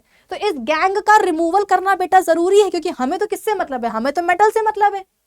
तो हम क्या करेंगे, पाउडर्ड ओर में से गैंग को रिमूव कर देंगे। पाउडर्ड ओर में से गैंग को हमने रिमूव कर दिया, यानी कि पाउडर्ड ओर में अब बचा क्या, सिर्फ मेटल, यानी कि ओर क्या हो गई, कॉन्सेंट्रेटेड हो गई, एनरिच हो गई मेटल से, बस। तो उस स्टेप का नाम क्या पड़ गया, कॉन्सेंट्रेशन या एनरिचमेंट ऑफ दी ओर। इसके बाद में तीसरी स्टेप क्या आती है बेटा, थर्ड स्टेप क्या होती है, कॉन्सेंट्रेटेड ओर को में से मेटल एक्सट्रैक्ट करना। कॉन्सेंट्रेटेड ओर में से अब क्या करना है, मेटल को एक्सट्रैक्ट करना है, ठीक है। अब ये जो थर्ड स्टेप है ये आपको डिटेल में पढ़ना है, थोड़ा सा आ जाओ पढ़ा देती हूं मैं। कॉन्सेंट्रेटेड ओर से क्या करना है बेटा, मेटल को एक्सट्रैक्ट करना है। कैसे करना है, स्टेप नंबर 1, जो भी आपके पास ओर है आप उसे कन्वर्ट करो मेटल ऑक्साइड में। कुछ देर पहले ही मैंने आपको बताया था कि मेटल्स की क्या होती हैं, ऑक्साइड ओर्स भी होती हैं, कार्बोनेट ओर भी होती है, सल्फाइड ओर्स भी होती है। अगर आपके पास ऑलरेडी क्या है, मेटल की ऑक्साइड ओर है, यानी कि ऑलरेडी उस ओर में मेटल अपने ऑक्साइड कंपाउंड के ही फॉर्म में है, तो कोई टेंशन की बात नहीं। लेकिन अगर आपके पास कार्बोनेट ओर है या जिंक ओर है, अगर आपके पास कार्बोनेट ओर है या सल्फाइड ओर है, तो यहां पर आपको क्या करना पड़ेगा, यहां पर आपको उसको मेटल ऑक्साइड में कन्वर्ट करना पड़ेगा, ठीक है। फिर उसके बाद में सेकेंड स्टेप क्या होगी, मेटल ऑक्साइड को कन्वर्ट करना मेटल में। और इस प्रोसेस को हम क्या बोलेंगे बच्चों, इस प्रोसेस को हम बोलेंगे रिडक्शन। याद करो ना, फर्स्ट चैप्टर में रिडक्शन ऑक्सीडेशन पढ़ा है कि नहीं पढ़ा। रिडक्शन का मतलब क्या होता है, अगर किसी सब्सटेंस से उसकी ऑक्सीजन छीन ली जाए तो वो रिड्यूस हो जाता है ना। तो आपके पास जो भी और थी, कार्बोनेट या सल्फाइड, आपने उसको मेटल ऑक्साइड में कन्वर्ट किया, फिर मेटल ऑक्साइड से आपने उसकी ऑक्सीजन छीन ली, उसको क्या करा, मेटल में रिड्यूस कर दिया, ठीक है। इतना करने के बाद आपके पास अल्टीमेटली देखो क्या हुआ, मेटल आ गया, लेकिन अभी भी ये मेटल गंदा है। तो ये फोर्थ स्टेप क्या बन जाएगी बेटा, फोर्थ स्टेप बनती है मेटल की रिफाइनिंग, और फिर जाकर के मेटलर्जी खत्म होती है। तो जैसा कि मैंने आपको बताया कि आपको थर्ड स्टेप क्या पढ़नी है, ज्यादा पढ़नी है। आ जाओ अपन इस पे बात करते हैं थर्ड स्टेप पर। थर्ड स्टेप पे क्या हो रहा है, जो भी आपके पास हो रहा है आपको सबसे पहले उसको मेटल ऑक्साइड में कन्वर्ट करना है, ठीक है। तो मान लो कि आपके पास क्या है, कार्बोनेट ओर है, तो बेटा कार्बोनेट ओर को मेटल ऑक्साइड में कन्वर्ट करने के लिए जो टेक्निक होती है, जो प्रोसेस होती है, उसे हम बोलते हैं क्या, उसे हम बोलते हैं कैल्सिनेशन। कैल्सिनेशन में क्या करते हैं, कुछ नहीं करते हैं बेटा, जो आपकी कार्बोनेट ओर होती है मेटल की, ठीक है, जैसे कि मान लो कि आपके पास जिंक कार्बोनेट ओर है, यानी कि उसमें जिंक क्या है, अपने कार्बोनेट कंपाउंड के फॉर्म में पाया जा रहा है। तो हम क्या करेंगे, उसको ऑक्सीजन की एब्सेंस में गर्म कर देंगे। कार्बोनेट ओर को क्या करेंगे, ऑक्सीजन की एब्सेंस में गर्म कर देंगे। तो गर्म करने से क्या होगा, ये टूट जाएगा जिंक ऑक्साइड में और कार्बन डाइऑक्साइड में। इसे हम बोलते हैं कैल्सिनेशन। याद कैसे करें, C for calcination, C for carbonate, यानी कि कार्बोनेट ओर को मेटल ऑक्साइड में कन्वर्ट करने के लिए वी डू कैल्सिनेशन। क्या करना है, ऑक्सीजन या एयर की एब्सेंस में गर्म करना है। आप बोलोगे कि मैम एब्सेंस क्यों, बेटा देखो ना, कार्बोनेट ओर में ऑलरेडी क्या है, अपने पास ऑक्सीजन है, तो यहाँ पर जब अपन इसको गर्म करेंगे तो ऑक्सीजन की जरूरत नहीं पड़ने वाली है, तो उसकी एब्सेंस में हम क्या करेंगे, गर्म करेंगे, जिंक ऑक्साइड बन जाएगा और साथ में कार्बन डाइऑक्साइड गैस बन जाएगी। ठीक है, फिर उसके बाद में क्या होता है, ऑक्साइड और आती है, ऑक्साइड और, सॉरी ऑक्साइड नहीं, सल्फाइड, सल्फाइड और, ठीक है ना। अब सल्फाइड और को क्या करना है, सल्फाइड और को क्या करना है, मेटल ऑक्साइड में कन्वर्ट करना है। तो इसके लिए कौन सी स्टेप होती है, इसके लिए स्टेप होती है बच्चों रोस्टिंग। कौन सी, रोस्टिंग।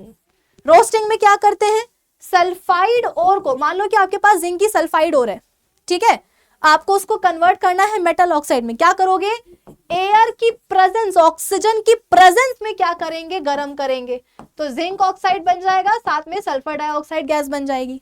अब आप बोलोगे कि मैम यहाँ पर ऑक्सीजन की प्रेजेंस में क्यों हीट किया है, क्योंकि बेटा रोस्टिंग में आप खुद देखो ना, सल्फाइड हो रहा है, यहाँ पर ऑक्सीजन नहीं है, तो यहाँ पर आपको हीटिंग के दौरान ऑक्सीजन डालनी पड़ेगी। तो क्या बन जाएगा, zinc oxide and sulphur dioxide gas. So sulphide ore के लिए रोस्टिंग करते हैं और कार्बोनेट ओर के लिए कैल्सिनेशन करते हैं। ठीक है, अब फटाफट से अपन क्या करते हैं, आपकी जो एनसीईआरटी बुक्स में रिएक्शंस दी हुई हैं इसके रिगार्डिंग, वो देख लेते हैं। आ जाओ, ये देखो मरकरी की सल्फाइड और है, ऑक्सीजन की प्रेजेंस में देखो गर्म कर दिया, मर्क्यूरिक ऑक्साइड बन गया HgO, और साथ में देखो सल्फर डाइऑक्साइड गैस बन गई। ठीक है, और देख लो,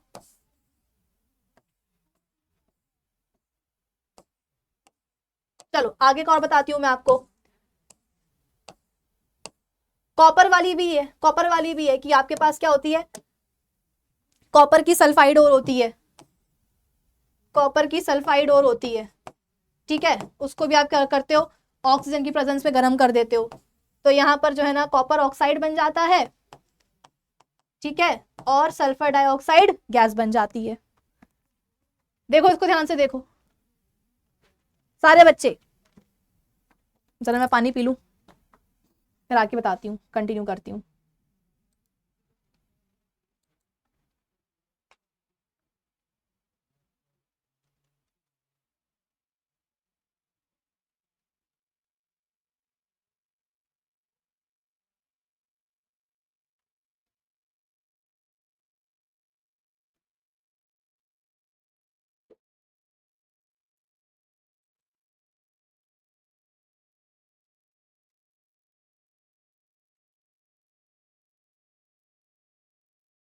हाँ जी,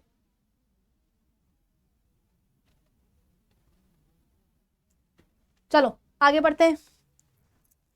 ये आगे सबको समझ में, कॉपर की सल्फाइड और है। ठीक है, कॉपर की सल्फाइड और है,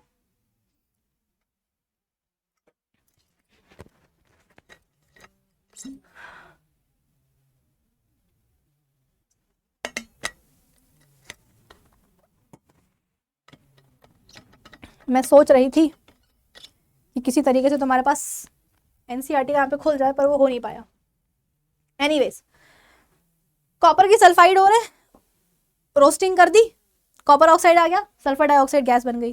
ठीक है, तो ये वाली स्टेप तो सबको समझ में आ गई कि हाँ, और को हम क्या करेंगे, मेटल ऑक्साइड में कन्वर्ट करेंगे। नाउ अब मेटल ऑक्साइड को रिड्यूस करना है हमें किसमें बेटा, मेटल में। ठीक है, तो अब सुनो मेरी बात, जो अपने लेस रिएक्टिव मेटल्स हैं, कौन कौन से, कॉपर, मरकरी एंड सिल्वर, इनके जो ऑक्साइड्स होते हैं बेटा, ये बहुत ही लेस स्टेबल होते हैं। क्यों, लेस रिएक्टिव मेटल्स के ऑक्साइड्स है ना, तो ऑक्साइड्स भी कैसे होते हैं, बहुत ही कम स्टेबल होते हैं, मतलब इतने कम स्टेबल होते हैं कि जरा सा आप क्या कर दो, इनको हीट कर दो, हीटिंग से ही क्या होता है बेटा, ये टूट जाते हैं। जैसे आपके पास ये वाली स्टेप में देखो क्या हुआ, कोई नहीं मैं यही लिख देती हूँ, चलो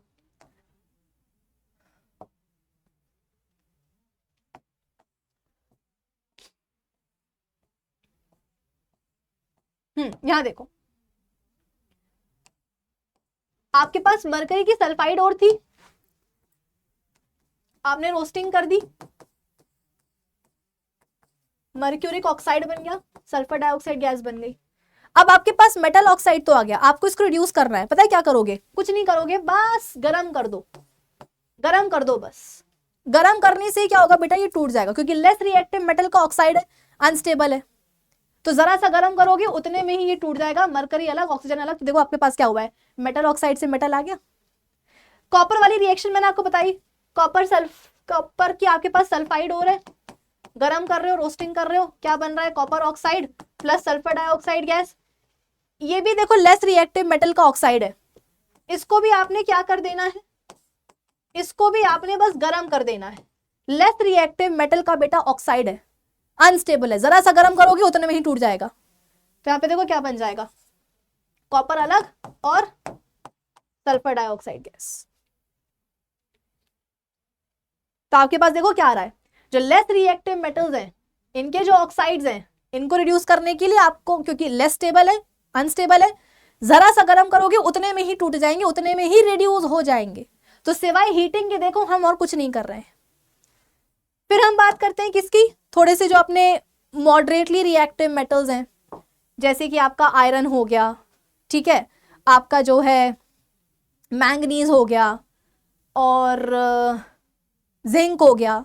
ये आप सब बोलते हो कि मॉडरेटली रिएक्टिव मेटल्स हैं, है ना, आयरन, मैंगनीज, जिंक, ये सारे आपके मॉडरेटली रिएक्टिव मेटल्स हैं। तो इनके जो ऑक्साइड्स होते हैं दे आर स्टेबल, इनके जो ऑक्साइड्स हैं दे आर स्टेबल, तो सिंपल हीटिंग से टूटेंगे नहीं। तो क्या करना पड़ेगा, रिड्यूसिंग एजेंट का इस्तेमाल करना पड़ेगा। सबसे बढ़िया रिड्यूसिंग एजेंट कौन होते हैं बेटा, सबसे बढ़िया रिड्यूसिंग एजेंट होता है कार्बन या कार्बन मोनोऑक्साइड, ठीक है। जैसे कि आपके पास क्या है, आयरन का ऑक्साइड है, ठीक है, आयरन का ऑक्साइड है, अब इसे आपको रिड्यूस करना था, क्या करोगे, इसमें डाल दोगे कार्बन, कार्बन बोलेगा ऑक्सीजन से कि ऑक्सीजन हम तुमसे आयरन से ज्यादा प्यार करते हैं, मतलब कि हमारी एफिनिटी तुम्हारे लिए ज्यादा है एज कंपेयर टू आयरन, हमारे पास आ जाओ। तो यहां से ऑक्सीजन उठ के इसके पास आ जाएगी, कार्बन मोनोऑक्साइड बन जाएगा और लोहा हो जाएगा बेघर। सिमिलरली फेरिक ऑक्साइड में आपने कार्बन मोनोऑक्साइड डाल दिया, ये भी रिड्यूसिंग एजेंट है, क्या करेगा, इसकी ऑक्सीजन छीन लेगा, लोहा अकेला, और ये बन जाएगा क्या, कार्बन डाइऑक्साइड। यहां पर हम क्या कर सकते हैं बेटा, रिड्यूसिंग एजेंट का इस्तेमाल तो कर ही सकते हैं, रिड्यूसिंग एजेंट के तौर पे यहां पर हम मोर रिएक्टिव मेटल का भी इस्तेमाल कर सकते हैं, मोर रिएक्टिव मेटल का भी इस्तेमाल कर सकते हैं, जैसे कि फेरिक ऑक्साइड की रिएक्शन करवा दो किसके साथ, एल्यूमिनियम के साथ। तो एल्यूमिनियम क्या है, मोर रिएक्टिव है देन आयरन, वो क्या करेगा, फेरिक ऑक्साइड में से आयरन को ही डिस्प्लेस कर देगा, खुद वहां पे जाके बैठ जाएगा, ऑक्साइड के साथ क्या बना लेगा, एल्यूमिनियम ऑक्साइड, और लोहा हो जाएगा बेघर।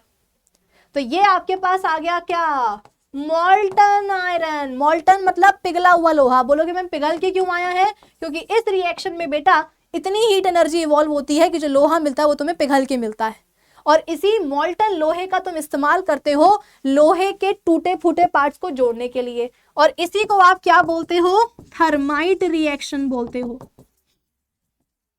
ठीक है। तो जो आपके मॉडरेटली रिएक्टिव मेटल्स हैं इनके ऑक्साइड्स आर स्टेबल, तो इनको तोड़ने के लिए सिंपल हीटिंग काफी नहीं है, you need to use reducing agents जैसे कि कार्बन, कार्बन मोनोऑक्साइड, और कभी कभी आप मोर रिएक्टिव मेटल्स का भी इस्तेमाल कर सकते हो, like in case of thermite reaction, ठीक है। चलो अब इसके बाद में हम बात करते हैं बेटा जो अपने हाईली रिएक्टिव मेटल्स हैं, सोडियम हो गया, पोटेशियम हो गया, ठीक है, एल्यूमिनियम हो गया, ये जो अपने हाईली रिएक्टिव मेटल्स होते हैं बेटा इनके जो ऑक्साइड्स होते हैं they are very stable, stability इनकी प्रो मैक्स लिख देती हूं मैं, दे आर वेरी स्टेबल। तो इनके ऑक्साइड्स को अगर तुम रिड्यूसिंग एजेंट डाल करके रिड्यूस करने की कोशिश करोगे नहीं होने वाला, तो इनके लिए कुछ अलग करना पड़ता है। क्या अलग करना पड़ता है बेटा, इनके मॉल्टन क्लोराइड्स एंड आप बोल सकते हो कि ऑक्साइड्स का इलेक्ट्रोलिटिक रिडक्शन करना पड़ता है, इलेक्ट्रोलिटिक रिडक्शन करना पड़ता है, ठीक है।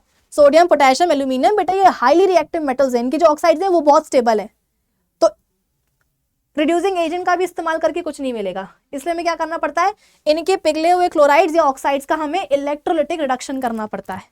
जैसे कि आओ तुमको मैं सोडियम क्लोराइड, जो कि क्या है, सोडियम क्लोराइड क्या है बेटा, सोडियम का क्लोराइड ही तो है?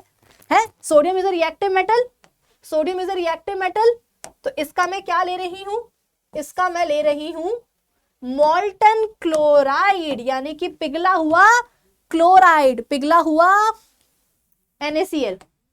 ठीक है, एक बीकर में डाल दूंगी, ये हो जाएगा कैथोड, ये हो जाएगा एनोड। What is cathode? जो बैटरी के नेगेटिव टर्मिनल से जुड़ता है। What is anode? जो बैटरी के पॉजिटिव टर्मिनल से जुड़ता है। ठीक है, यानी कि कैथोड के ऊपर नेगेटिव चार्ज, एनोड के ऊपर पॉजिटिव चार्ज। अब देखो मैं क्या करूंगी, इलेक्ट्रिक करंट पास करवाऊंगी। तो जैसे ही इलेक्ट्रिक करंट आएगा बेटा मॉल्टन NaCl के पास, ये टूट जाएगा अपने आयंस में, Na पॉजिटिव आयंस अलग, क्लोराइड आयंस अलग। अब देखो सोडियम आयंस जो है वो पॉजिटिव आयंस है, तो वो अट्रैक्ट होकर के कहाँ जाएंगे बेटा? वो अट्रैक्ट होकर के जाएंगे कैथोड के पास। क्यों भाई? कैथोड के ऊपर नेगेटिव चार्ज और जो सोडियम आयंस बन रहे हैं उनके ऊपर पॉजिटिव चार्ज, तो पॉजिटिव नेगेटिव तो अट्रैक्ट मारेंगे ही। तो सोडियम आयंस चले जाते हैं कैथोड के पास। यहाँ जाकर के उनको रियलाइज होता है कि अरे फालतू में ही जो है हमने अपना एक एक इलेक्ट्रॉन लूज किया है, चलो वापस से गेन कर लेते हैं। तो सोडियम आयन जाएंगे कैथोड के पास, वहां पर जाकर के हर एक सोडियम आयन क्या करेगा बेटा? इलेक्ट्रॉन को गेन करेगा और गेन करके बन जाएगा सोडियम एटम। इसी तरीके से सारे सोडियम आयन जाएंगे कैथोड के पास, सोडियम एटम बनते जाएंगे और ये सारे के सारे सोडियम एटम कैथोड के ऊपर जाकर के इकट्ठा होते जाएंगे। कैथोड के ऊपर जाके इकट्ठा होते जाएंगे तो कैथोड पर क्या होगा? आपके पास आ जाएगा सोडियम जो आपको चाहिए था। इसके ऑक्साइड्स को तो रिड्यूस करवा नहीं सकते थे आप, क्योंकि बहुत स्टेबल है, तो आपने क्या करा? इसके पिघले हुए क्लोराइड को ही इलेक्ट्रिकली क्या कर दिया? रिड्यूस करवा दिया। सिमिलरली एल्यूमिनियम ऑक्साइड है आपके पास, एल्यूमिनियम ऑक्साइड है आपके पास। ठीक है, ये एनोड है, ये कैथोड है, इसके ऊपर नेगेटिव, इसके ऊपर पॉजिटिव चार्ज। एल्यूमिनियम ऑक्साइड है आपके पास, रिएक्टिव मेटल का ऑक्साइड है, इतने आसानी से टूटेगा नहीं। इलेक्ट्रिक करंट पास करवाएंगे तो एल्यूमिनियम आयंस में टूट जाएगा और ऑक्साइड आयंस में टूट जाएगा। अब देखो एल्यूमिनियम आयंस क्या है बेटा? पॉजिटिव आयंस है, अट्रैक्ट होकर के कहाँ जाएंगे? कैथोड के पास जाएंगे। यहाँ पर जाकर के इनको रियलाइज होगा कि फालतू में 3 इलेक्ट्रॉन्स को लूज किया, चलो वापस से गेन कर लेते हैं। तो हर एक एल्यूमिनियम का एटम क्या करेगा बेटा? 3 इलेक्ट्रॉन्स को, सॉरी, हर एक एल्यूमिनियम का आयन 3 इलेक्ट्रॉन्स को गेन करके क्या बन जाएगा? Aluminium atom. सारे के सारे एल्यूमिनियम एटम आकर के इकट्ठा हो जाएंगे कैथोड पर, तो आपको क्या मिल जाएगा? कैथोड पर एल्यूमिनियम मिल जाएगा जो आप चाह रहे थे।